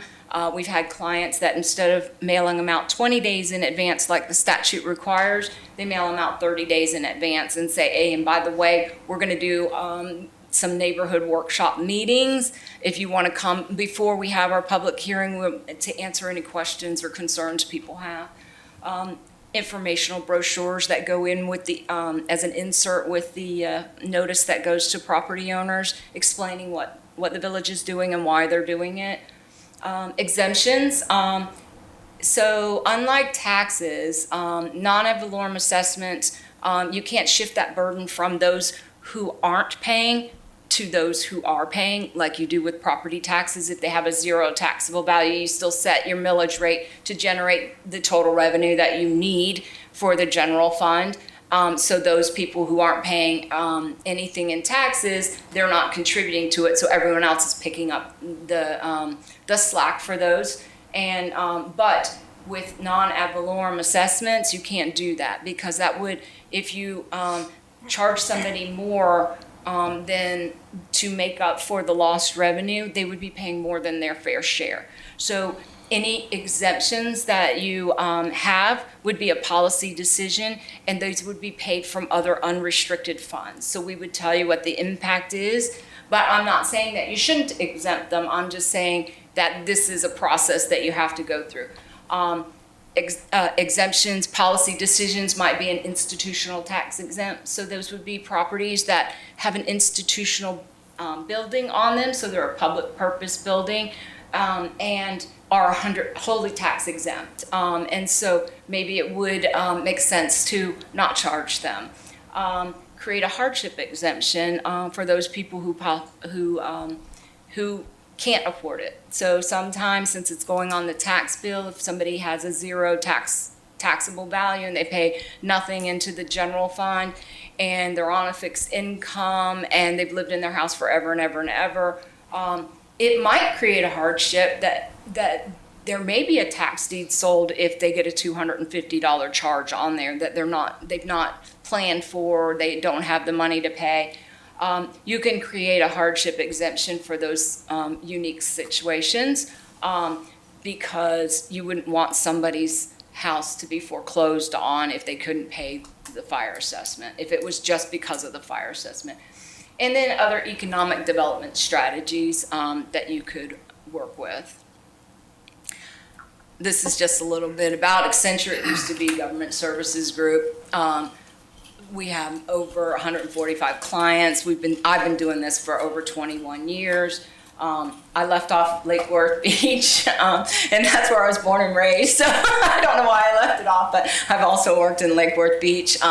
So you can see we've worked throughout the whole state of Florida, and on these fire and other types of non-ad valorem assessment programs. And I'm available to answer any questions if you have any. This again is just for informational purposes, just to give you information as you go through the process and figuring out how to fill the gaps and things. Great, thank you, Sandy. Council, I'll open it up for discussion. Two questions at this time. Did I hear you say that if, say, this measure passes, the ballot measure passes, and we were to lose 700 properties from our tax rolls because they'll be above the 150 or below that? Yeah. So they cannot be included in No, this assessment? they are included in this. What I'm saying is the hardship exemption is, it's a two-pronged. Their house has to be homestead, and they have to meet an income requirement. But no, that's why a lot of people do the non-ad valorem assessment, because they have a lot of, I don't know how many you all have, but they have a lot of properties that pay little to nothing into the general fund. And so they want to diversify to get these people paying, even if it's just $50 or $100. The city of West Palm Beach started at $25 per house.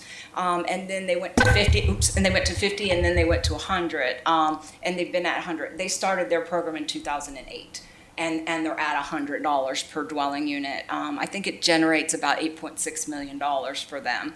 But it's a policy decision that you would make every year as to what level you would want to fund it. But yes, taxable values has nothing to do with it. It's the benefit that they receive and the cost of that benefit. And so whatever level you would set it at, they would pay. Okay. And then at the beginning of your presentation, you talked about fire assessable budgets versus EMS assessable budgets. Correct. What is a fire? Can you give me an example of Is it the type of call that they go on? Oh, okay. So there's a difference between the calls and the budget. So what happens is when the fire department goes out on a call, they have to fill out an incident report. And one of the questions that they answer, it says, what type of a call did I go on? And so EMS, heart attack, anything that rises to the level of medically necessary, those would be considered EMS calls. So what we would do is we'd look at those situation found codes that they put on that call, and we say, is this an EMS or is it a first responder level fire?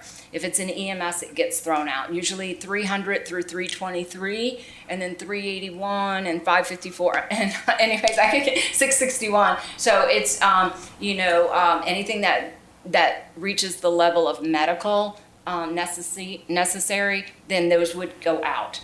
And then we would look at the remaining calls. And another thing that they put on there is they say, what type of property did I go to? So they look at a situation found, what type of call did I go on, and then what type of fixed property did I go to? Did I go to a house? Did I go to the grocery store? Where did I go? And then we would take the fire calls and we would look at what they assigned to where they went, and then we would look at those. And then we would only look at those, and then we'd say, okay, what makes sense for the rate categories? Do we have enough to do single family and multifamily, or do we need to roll it all together? Some of our more rural areas have residential, non-residential, and vacant land because they don't have enough diversification. So we would look at that. Okay. And then the budget, what we would do is we would look how you're staffing for fire versus how you're staffing for EMS. So how are you staffing the engines versus how are you staffing the rescue? How many paramedics are you staffing per shift? We look at a bunch of different things that we look at, and then we say, okay, if it's staffing, we create what's called an admin factor, the ratio of how you're staffing for EMS versus how you're staffing for fire. And then so for the line items, which I'll be honest with you, the majority of your line items, we look at every line item on your budget, and the majority of them will go with staffing. So personnel, uniforms, the station, those are all associated with staffing. So then we would apply that admin factor. So if it was 56%, so 56% of that line item would go into the fire bucket, the other 44% would go into the EMS bucket. So we would do that with every line item. Now, if it was something that was directly related to fire or EMS, medical supplies, in the EMS bucket. Bunker gear in the fire bucket. So we would look at those line items if we could.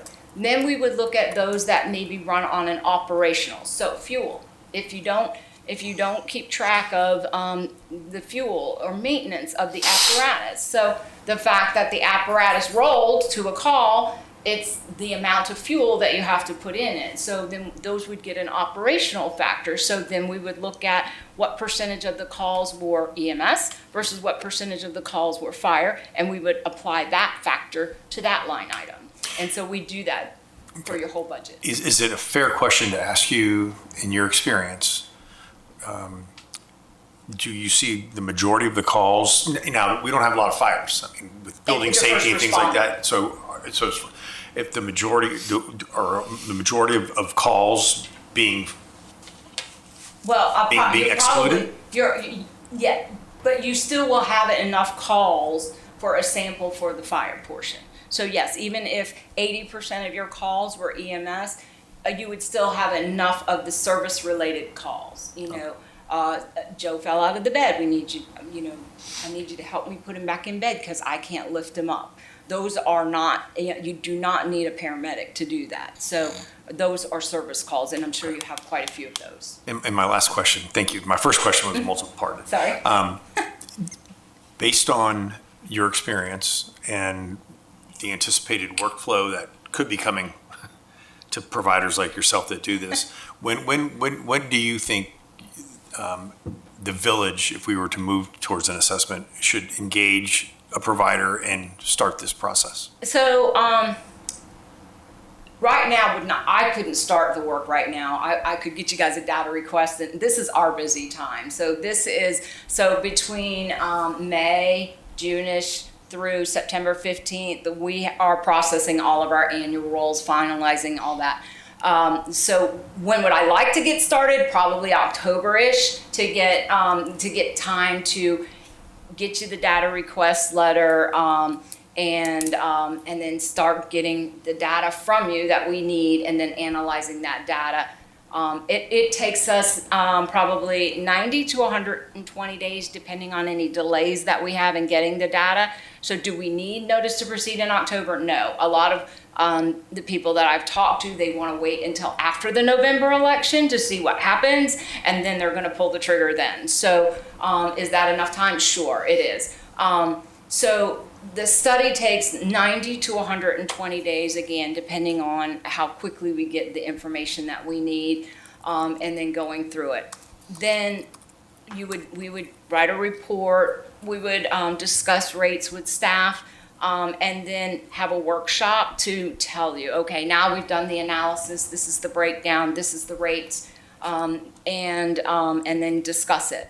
Get input from you guys as to, you like it or not. Now that you've seen it, do you like it or not? Go, no go. So if you like it and you want to go forward, then you move forward to implementation.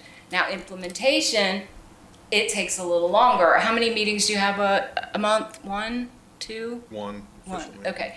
So you have an ordinance. You got to have 2 readings of the ordinance. There's 2 months right there. Now you could have the first reading of the ordinance and then the second reading of the ordinance and approve it, and then adopt your initial rate resolution at that same meeting after you impose the ordinance. So that would cut back a little bit, but so that would take 30 to 60 days to do the ordinance and the initial rate resolution.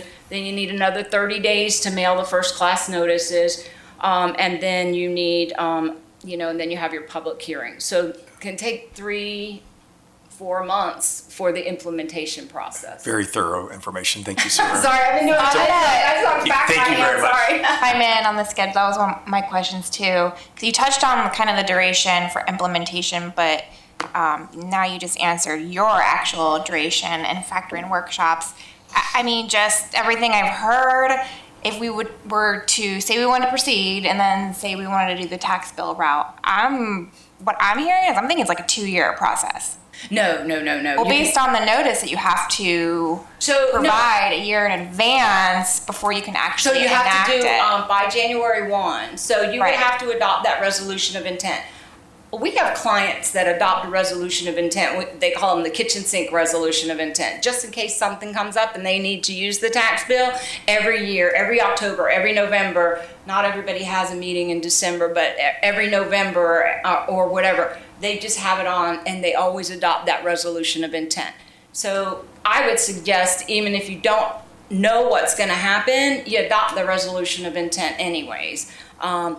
We can provide you a form of the resolution of intent. It's a 1-page document that says we are considering imposing a fire assessment, and if we do, we want to use the tax bill, and so we want to keep room on the tax bill for us. And then once you adopt it, then you send copies to the tax collector, the property appraiser, and the Florida Department of Revenue. I would do that anyways, and I can get a form of the resolution to your attorney. I'm sure he has one too. I do this for our clients at no cost.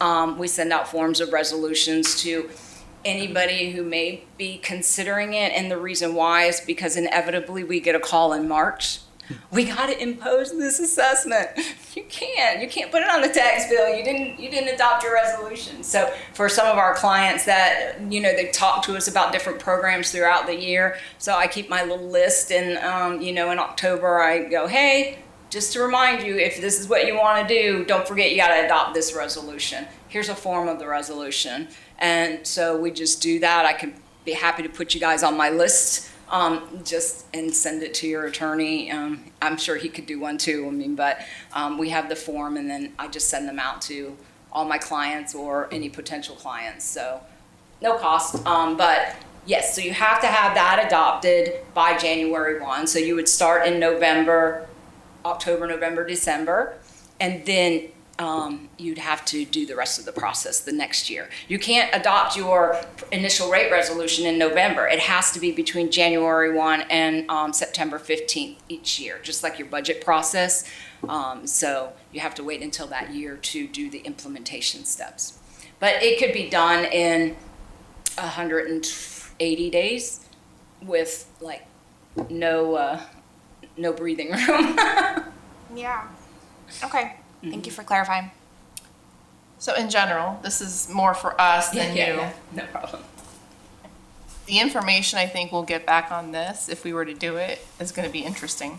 And I say that because you keep mentioning fire and EMS when I know that most of our calls are EMS. Right. And the fact that our staffing, and you mentioned staffing in general, the majority of our staff is fire and paramedic because we require it. Right. So I'm fascinated how you're gonna really decipher all that data.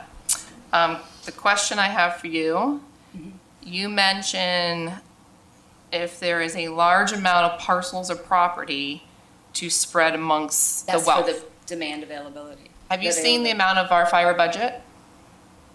No. I'm curious your opinion. I guess you wouldn't have it I tonight. mean, you then. could easily do what that. the percentage of how many properties versus the budget is considered a large amount to spread the wealth because we're Well, not you that can do large. the math. You can say if it's $500,000 that you need to fund, how many parcels do you have in your area divided by the $500,000? So I did some math, just super rough. That's a scary number. Okay, and that's what I. But again, that's not removing EMS calls and all that. So So my I don't brain know is what I don't know, yeah, so here's the thing, the methodology that we use to split the budget between the fire and the EMS is a methodology that was reviewed by the 4th District Court of Appeals in the Desert Area versus Boynton Beach case in 2010 and blessed by the courts, by the 4th District Court of Appeal. Boynton Beach, we did their fire assessment, they implemented one in the early 2000s, late 1999, 2000, 2001, before I started working here. And then they got sued. And part of the suit was they were claiming that they were funding EMS through the fire assessment. And so we were the expert witnesses on that. Camille Tharp at the time was my predecessor here, and she was the expert witness. And went through the methodology that we use to split the EMS from the fire. And they agreed with it. So that's the same methodology that we use now. Okay, last question. You mentioned values that it wouldn't be the taxable value on a property. Where would you be pulling your value? Are you pulling it from the assessed value or like a bought value? So that would be the availability methodology, and I'm not sure it's going to work for you guys, but everybody wants to know about it. So if I don't tell you about it and then you find out from somewhere else, you're going to go, huh, why didn't she tell us about that? So I covered both of them. So what it is, it's the structure value. So the property appraiser, usually, there's a couple property appraisers that don't give you the breakdown, but usually they'll say, your land value is this. Ours does that. Your building value is this. Your miscellaneous features is this. Therefore, your total value is this. Your assessed value is this. And so you have the market value, you have the assessed value, and the assessed value is the Save Our Homes value. And then you've got your taxable value. So you're going by the assessed value when you look? No, you would go by the market value of the buildings only. Okay. Well, thank you for that answer. That is it for now. I know. Thank you for coming. Appreciate this. Is very good. I know at the beginning you said this is not a tax, but it smells like a tax, it sounds like a tax, and kind of looks like a tax. So It was on the tax bill. it was on the tax bill. Quick, couple questions.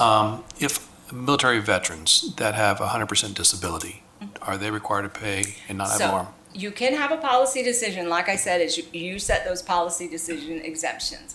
A lot of our programs, or a lot of our clients are starting to go to not just any VA exemption. You know, there's some VA exemptions that just because they're a vet, they get like a $5,000 deduction off of their taxable value. But they'll say if they're totally and permanently disabled, them and their surviving spouses, so they pay nothing in property taxes, you can a lot of our clients That are is an option. exempting those. Okay. Yes, that's a Not a buy down. not a Again, it's a requirement. buy down, not a requirement. It's a buy down, so. And then you mentioned there's, I think you said 3 different methods of billing this. Right. One was the I'm tax bill. assuming the tax bill is what you would want to use. Right. But what I would like to know is our U.S. Postal Service. We have a building here in Tequesta. That's government. Can we not bill them separately? You can. You can do you can do a bifurcation, like I'll tell you, I don't think the school board will pay. You can't pick and choose, we want to charge the post office, but we're not charging ourselves, and we're not going to charge the school board, but we're going to charge Palm Beach County. You can't pick and choose. It's got to be uniform. But you can use different methods across the board. You can, Okay. yes, you can. You would just have to write that in the resolution, in the legal documents. Yes, Okay. definitely you can. And we have a lot of our clients for stormwater, they charge government. And they put everything else on the tax bill, and then they send the government a separate bill. And then what you do is the only way you can enforce it is you can send them the bill, ask them to please pay, and if they don't pay, you can't lien their property. So you could initiate a lawsuit. Then even if you win the lawsuit, whether they're gonna pay or not. So a lot of our clients, what they do is they'll send the bill and just don't pursue collection. So if any of the governments that do pay it, they're grateful for it, and they just don't pursue collection otherwise. And then at that point, it becomes an uncollected fund instead of a buy down, so they don't have to shift the revenue from the general fund.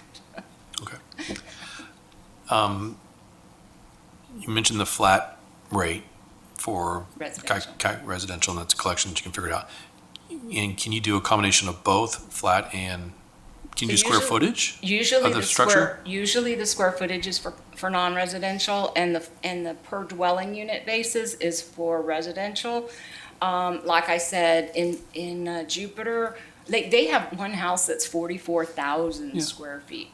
So there was just such a vast, and we could look at it, there's just got to be a reason for it, because usually when the fire department responds, somebody calls and says, my house is on fire, they send the house response. And so that's why it makes sense to do it on a per dwelling unit basis. Jupiter, they know different size houses, and they'll send a different response. So it made sense to do it that way. So we would have to, everybody is a little bit unique, and so we have to look at it to see if it's fair and reasonable. Here's the thing about the legal defensibility. It doesn't have to be, it has to be fair and reasonable the way you apportion the cost. Has to make sense, can't be arbitrary or made up.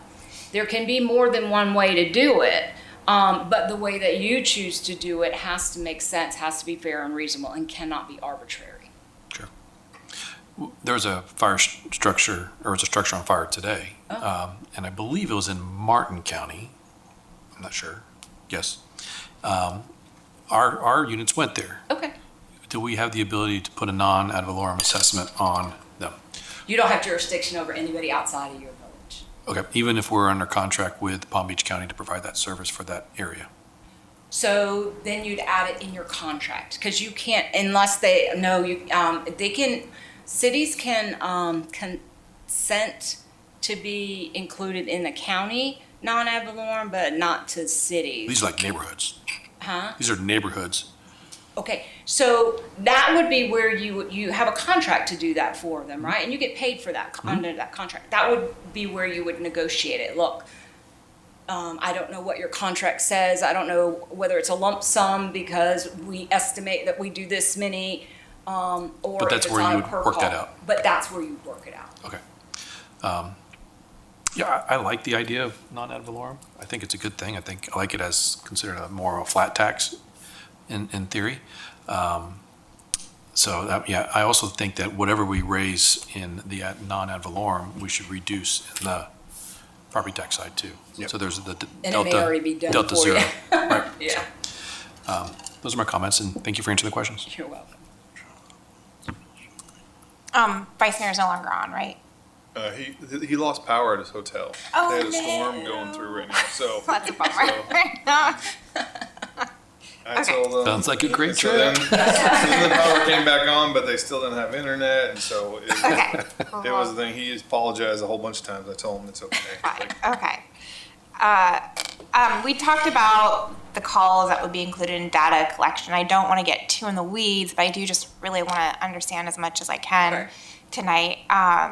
So you didn't mention, like, calls like gas leaks, that would be included, right? So what about a car fire? Because we respond to car fires, that's not a structure. Yeah, no, you would, but here's the thing. So we look at the fixed property use, and those would mostly be in the roadways, so they would be considered a non-specific call. So since it doesn't go to a specific kind of a tax parcel, you can't charge them. So we remove those from the analysis Okay, too. so that would be removed. Okay. What about calls that are a combination of a fire and EMS? Would you count those? It's going to depend on how they code it, because you can only put one code on there. If they put that this was an EMS call, so if they say automobile accident without injuries, it goes into the fire bucket. Automobile accident with injuries or pedestrian accident, that's EMS. So that triggers the EMS. Okay. And then Councilmember Stone brought up calls outside our municipal boundary from a fee purpose, but I had that question versus a call. Would those calls be counted, or would you remove calls that are outside our municipal boundaries? For example, Jupiter Inlet Colony. Yeah, we would remove the aid given calls. That's what those would be, aid given. What is that called? Aid, mutual aid given. Oh, yeah, I was gonna say aid given. Got it. Aid given, yeah. So, no. Okay. Because that's another thing where they put on there, they said, did we receive aid from another agency? Did we give aid to another agency, or is it in our agency? Okay, so those calls are not included. Okay. And we can look at anywhere from 1 to 3 years of call data if we don't feel comfortable. And we also look to see if there's been any aberrations, like any storms or anything like that, because a lot of times when there's storms, it may skew the data. So we would want to make sure that there weren't. COVID was another one. What we saw a lot with COVID is the non-residential tanked because everybody was working from home.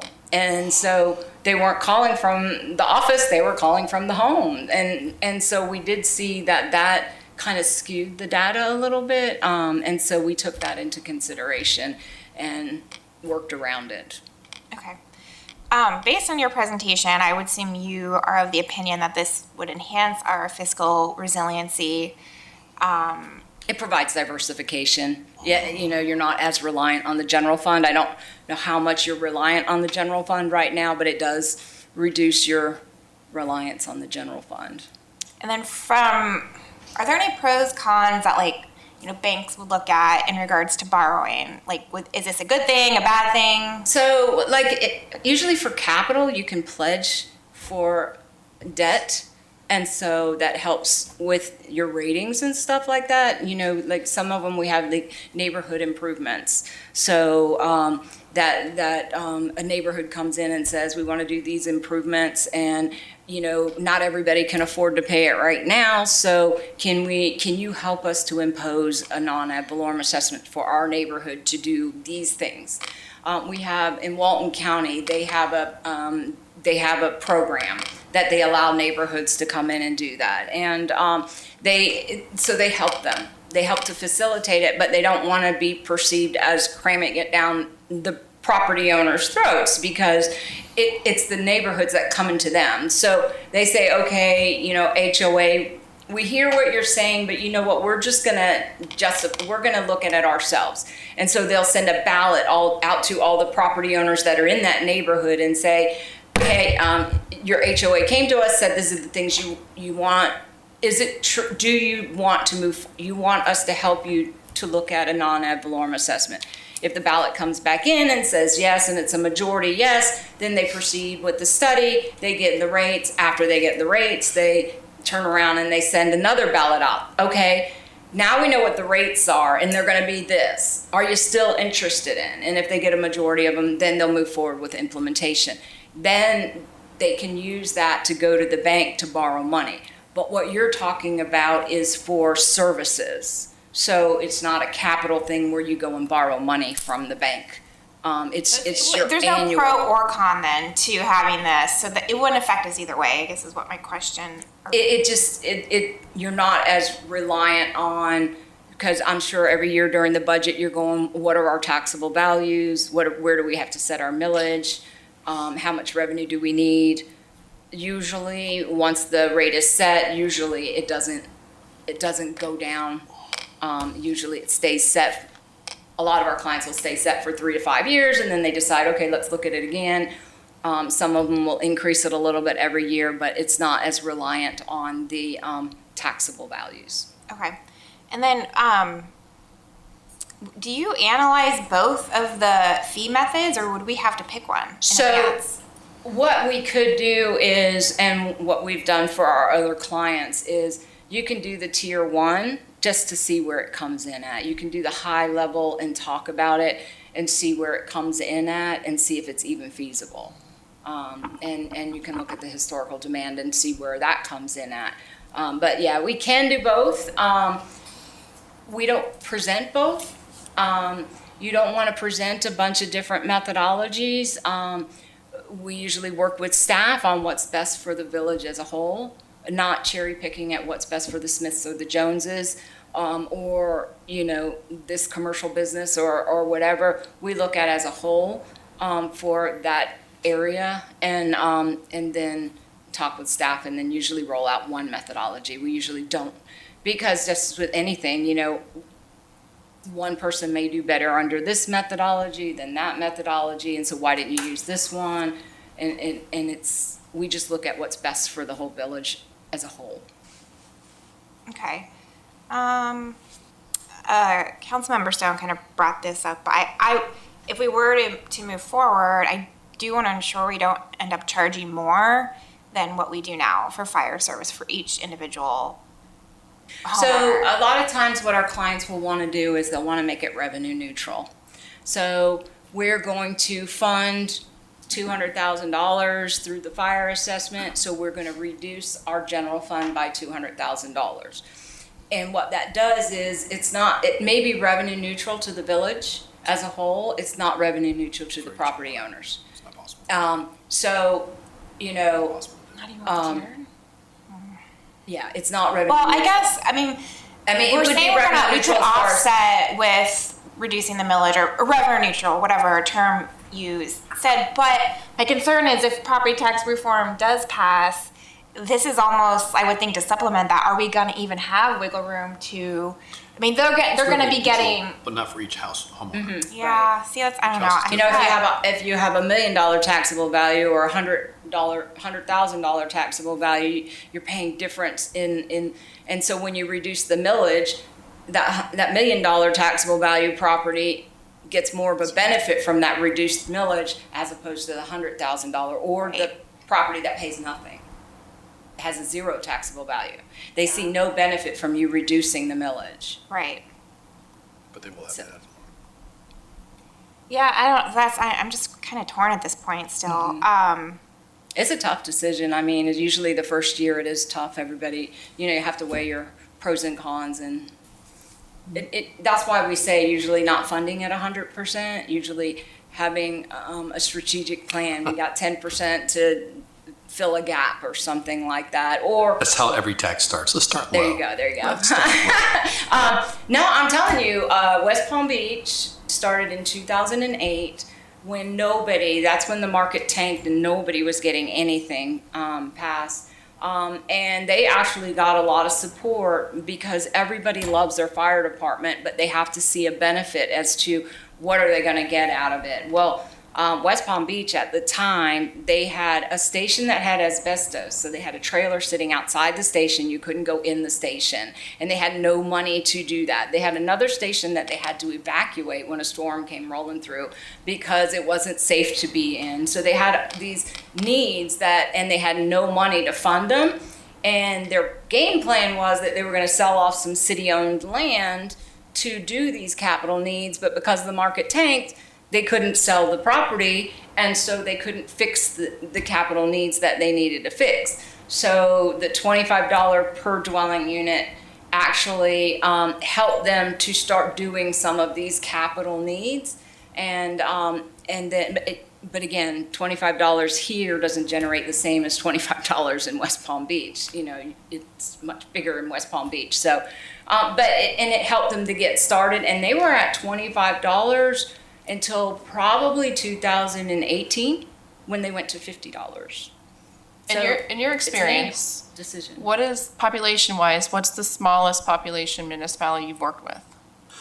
We work with some real rural ones up in the Panhandle. Inglis, I don't know what their population is. Right, because they're probably not getting that much. We work with, I know, but I only say it because you keep bringing up West Palm, Boynton. Just because it's in Palm Beach. And I fully understand your examples, but again, we are always in a very unique boat because we are like population-wise tiny. We work in Highland Park, which is over in Polk County, which is essentially Lake Wales. Which is just where some of our questions I feel like are stemming There's from. 900 Just parcels. how do we do this kind of a fair way when we start looking at numbers for our residents? There's 900 purchase them, right? parcels in that That's fair. city. And I think there's 3 or 4 non-residential and everything else is residential, so. I think and we it's work with more them. based on not the size of the city, but probably the property tax revenue that they're pulling in. And the cost of the service. The cost of service, yeah. There's These just- rural areas, they Service don't is low. have cost of service low, but then they're not bringing in the revenue with property taxes, so. Well, basically, they pay Lake Wales as a contract Voluntary, to provide the services, and so basically it's a pass-through to give the money to Lake Wales. So that's basically what it is. Okay. Everybody has their own reason that they need to diversify, and so, yeah. One more question. You mentioned reassessment to come up with a new fee. You said you do that maybe one every 5 years? So, depending on the level of service and stuff, increase the rate. So we would tell you what the maximum is that you could go to, and so you couldn't go above that, because if you went above that, you're funding EMS. And so you may start with 25 and then go to 50 and all. But yeah, if you have changes in your service delivery, or you annex in a lot of areas, so maybe you annex in an industrial park, that might, and I'm not saying you're going to do it, but I'm just saying that might change the makeup of what's going on in your city. So we may need to look at the calls to see if now you have more industrial warehouse, or Let's say there's a new union contract and there's a different amount. Yeah, I mean, that's what a lot of ours is it's like, we did the study, and then a year and a half, 2 years into it, we get union negotiations that we didn't anticipate for, because we usually do a 3 to 5 year pro forma budget, and we had no way of anticipating the increase from the union negotiations, and so now we need to relook at that. Okay. And how much would that assessment cost on average? Well, it would depend on whether we do, how much would our study cost? It's about $30,000 for the study, and $8,500 for the implementation. Okay. Thank you. Okay, any other council comments or questions? I've got nothing. Thank you so much. You're welcome. Any public comment? Okay. Does staff need direction at this time on next steps? I'm personally torn right now. I'm really undecided on whether to move forward. I know we do want to be proactive as possible in planning for potential property tax reform, but also this does have a cost to it up front. And I know we've been sensitive to, we don't want to have plans sit on a shelf, when spending taxpayer money. So I don't know. I'm personally torn. I think the least we can do is take her up on our offer to get a free service to file the intent before the end of the year. The resolution intent. I'll be happy to put you on my list. That way that's at least filed, depending on where things go. Yeah, I'm a little torn on that too, to be honest. I think we could explain this is what we're doing, and if we may take no action on it, and it won't be a surprise to anybody then. Like you said, like giving people enough notice, as Kyle had mentioned earlier, it could be 2 years from now, but giving them the notice like, hey, this is something that we're reviewing, and if we don't take any action on it, it just sunsets and goes away. Yeah, I think we'd be strategic about the messaging and whatnot, because I've always said up here too, like, I don't want to pass an ordinance that isn't enforceable, or just pass a resolution to pass a resolution, right? Like, I've always been sensitive to that since I've been up here.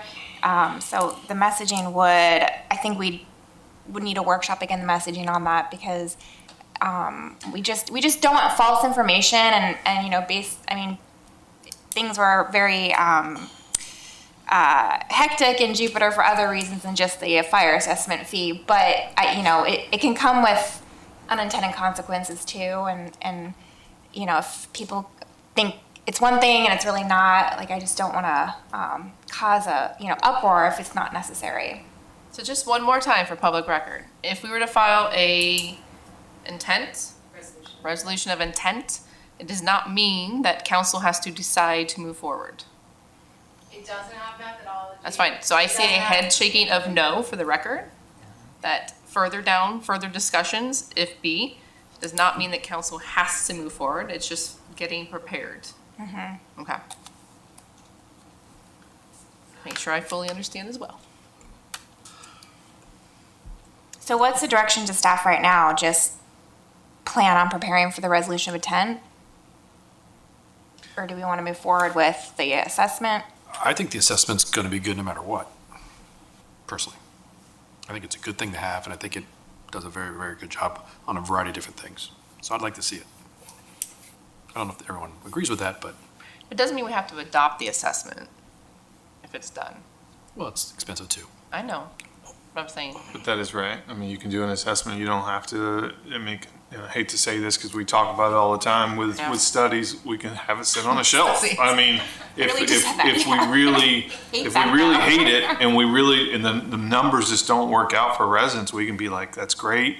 We can do a small percentage of it, or we can do none of it. I mean, we can just say, we'll come back later if we really, really need it. We can come back and just freshen it up. I mean, so it can sit on a shelf with that methodology, with the intent just to freshen it up if we ever need it. But I think, and we'll have that discussion, but I mean, whatever direction you guys want to go. I mean, is the assessment absolutely necessary to add another $25 a month?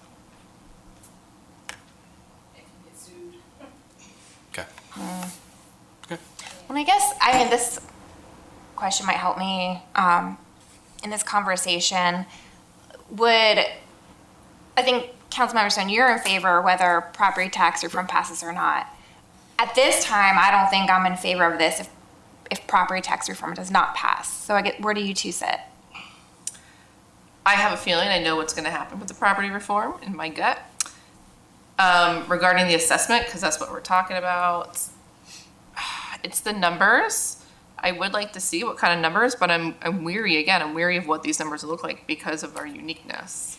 And the fact that we got to start splitting up the calls if we're answering, our town, we take 2 steps over in Martin County or Jupiter. So like, what does our calls actually look like?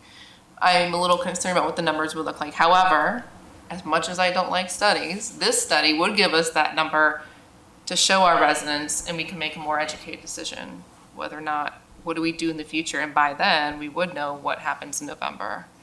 The reason I like it, the main reason I like it is it shows the true cost of the fire department.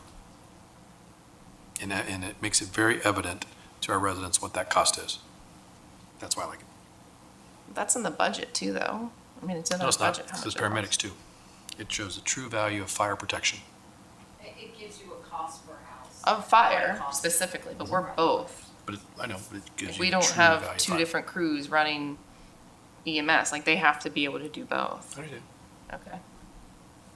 Okay. I'm in favor of getting on a list that Sandra said she would put us on. I think we will be able to judge public sentiment on where this ballot measure is going. So I don't think we need to engage for the study. I'm in the camp with Kyle, and I think a little bit Lori as well. It was like, it's good to have that information, but I think now getting the resolution to us that you said you would get that out in October after your. I can get it earlier if you want. If we have that, so we know what we're looking at. And I think we're going to be able to read the tea leaves a little bit as we get closer to November.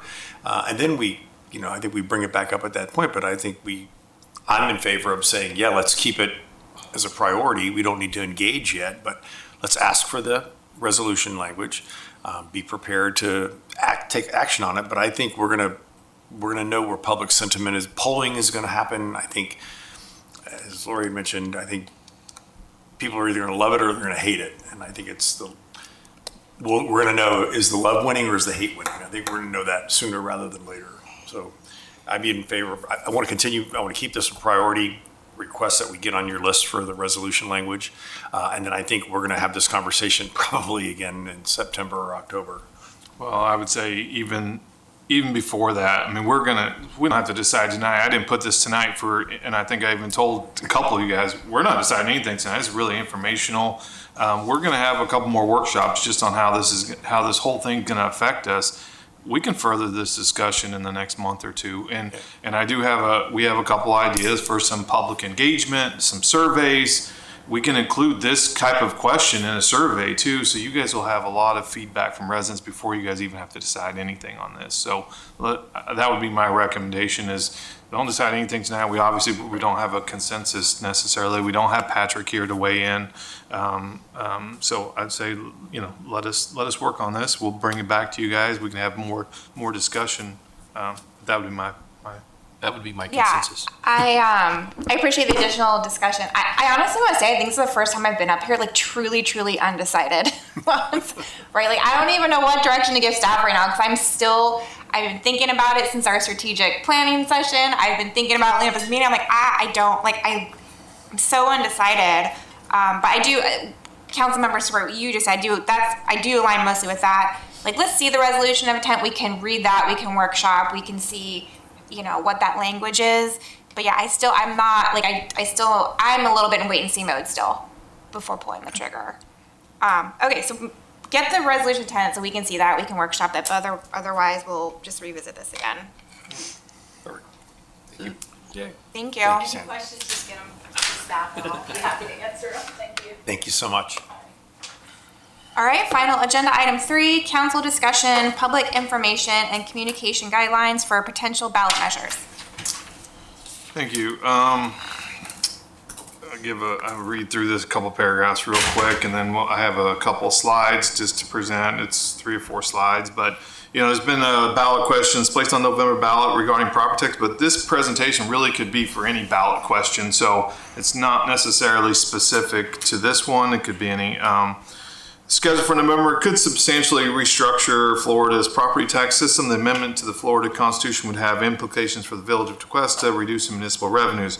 Property tax revenues are funded, sourced for the village operations, supporting public safety, capital improvements, parks, and general administrative services. The village has a legitimate governmental interest in ensuring its residents have accurate and factual and understandable information about the amendment, and then however they vote, accordingly is important. There's a lot of misinformation out there about the protections or lack of protections in this language to specific services. Any public information efforts undertaken by the village must comply with applicable Florida election law and be designed as objective education, not political advocacy. Section 106.113 Florida statutes prohibits local governments from expending public funds on 1, paid political advertisements, and 2, communications sent to voters concerning ballot questions subject to a vote of the Florida electors. The Florida League of Cities, which I have in your guys' backup, has issued guidance clarifying how this law applies. And what's interesting about this is they got an independent attorney to look at that law or that statute and provided that opinion. So it wasn't, one of the president of Florida League of Cities or somebody that was doing it. It was actually, or a staff member. It was actually a third party. The first thing to understand before I throw out the presentation is that, there's 2 parts. Is when it becomes a proposal versus when it becomes on the ballot question. Proposal becomes a ballot question, triggering heightened restrictions when it is passed as a joint resolutions by 3/5 of both chambers of Florida legislature, which it has, transmitted to the Department of State and assigned a ballot number, which at this point I do not believe it has.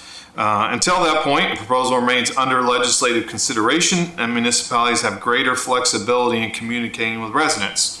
And so with that, I have a couple of slides Since he's not on, I'll throw it up on there so you guys can keep looking forward if you guys want. Go work. So it's kind of two parts, is that, the permitted activities versus the prohibited activities. So this is before the ballot. You can produce, distribute brochures, flyers, emails, factual property tax information, our Friday news.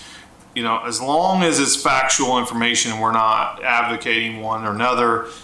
We can host public meetings, town halls, community forums, post factual content on the village website, and unsponsored social media. We can respond to public inquiries with factual information.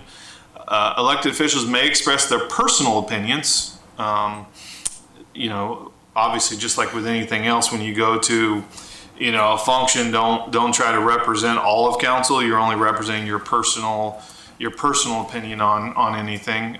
You can conduct physical research and impact analysis and report official village actions. So when we use staff to, provide physical research on what the impacts can be, all okay. Prohibited activities, paid political advertisements against any proposal, always prohibited, no matter if it's before the ballot placement or after. Content amounting to express advocacy for or against something. Paid boosting on social media, we don't really do that anyways, but can't do that. Subjective or qualitative statements, cuts will harm public safety.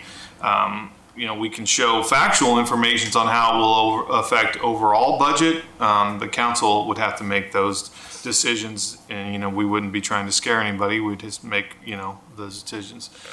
After the ballot placement, we can still post factual information, village website, unsponsored social media, host public forums and respond to inquiries, make printed materials available for pickup at Village Hall. We can set it on the counter out there or in the rack.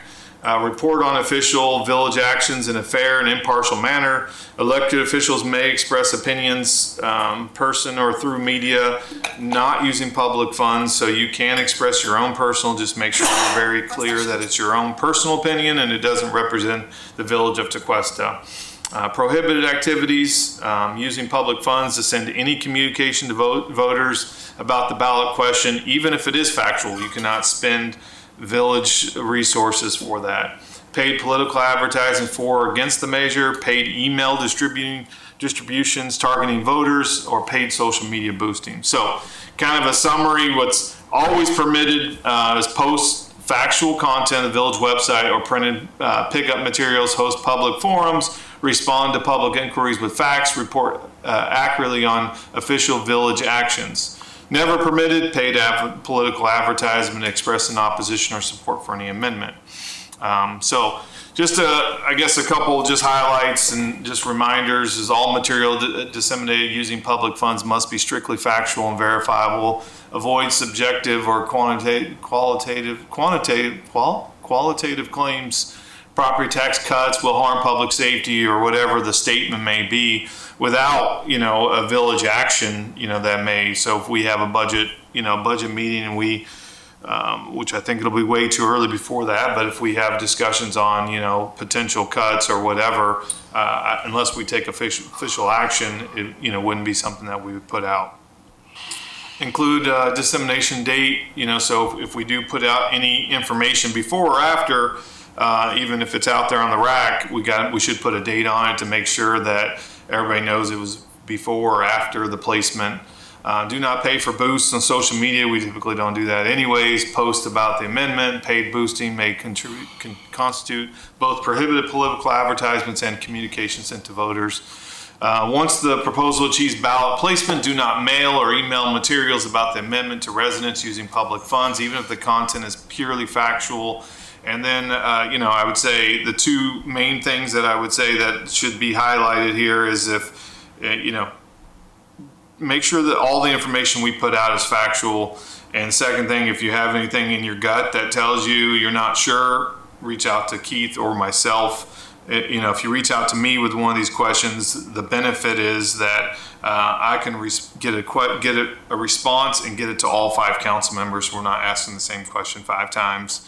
And I think just, overly communicate, intentions and, make sure we're doing everything right on this so we're not, caught in the middle of any kind of political storm on this. We want to I think the important thing is that we inform our residents what the impacts could be, but, you know, they can make up their own minds.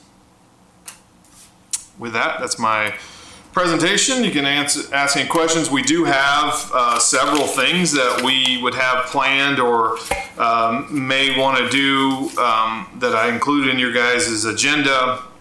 You know, we can put out some fact sheets. We have an online budget exercise that we can put out, and that budget exercise will help solicit feedback on a couple things. A, where they feel on this issue. B, what they think about the fire assessment fee, but 3, where their priorities are if they, you know, want to vote for that and don't want to, you know, do a fire assessment fee. It's a budget exercise that they'll have to balance that budget based on their answers to the first 2 questions.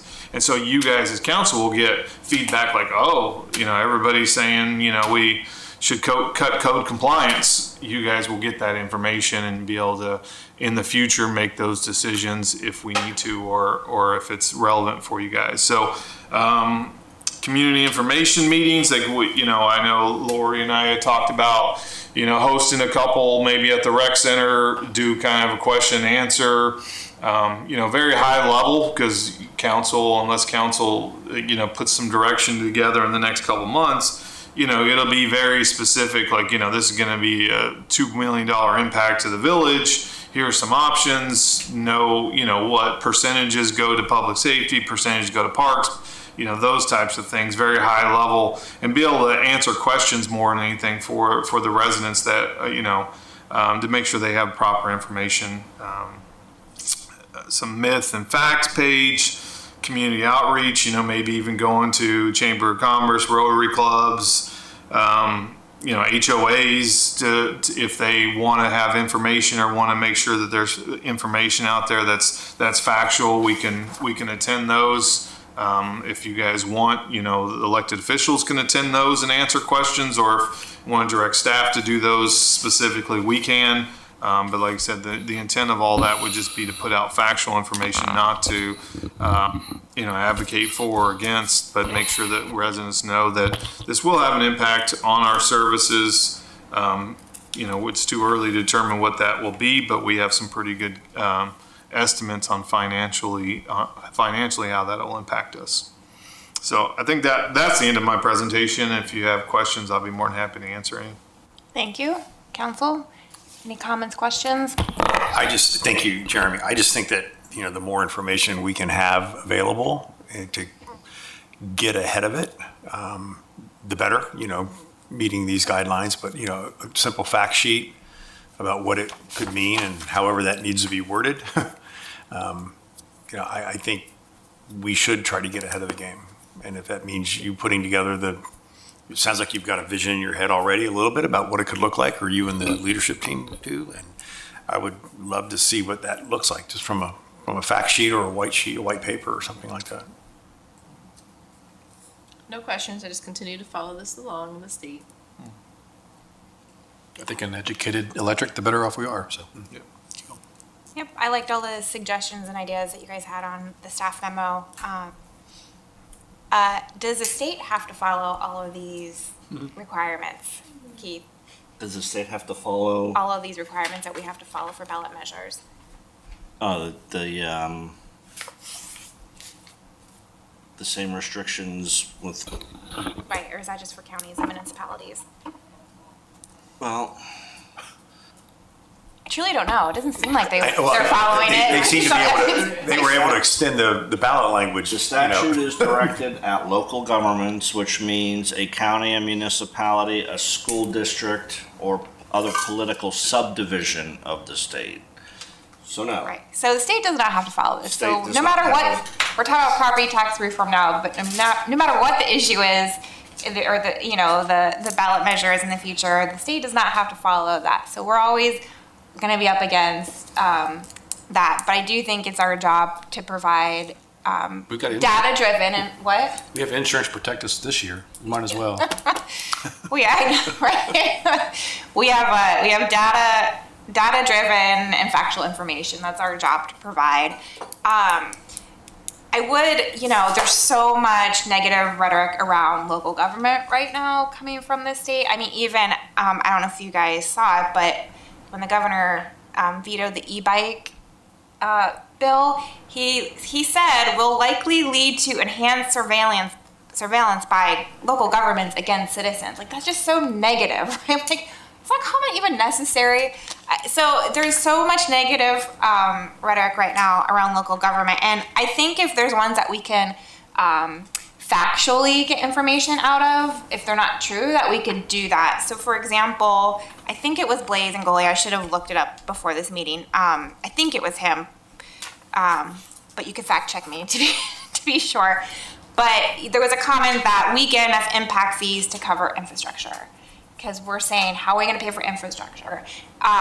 We don't get that much back from the county. So I think when we hear stuff like that, again, I think we should educate the public. Now, the county gets all the impact fees, so their response would be different. But for ours, we can really just put out the data. Like, this is how much the county gets from the impact fees that are paid in Tequesta. This is how much we get. So I think if council agrees, if there's rhetoric out there that we can factually show, I think we should.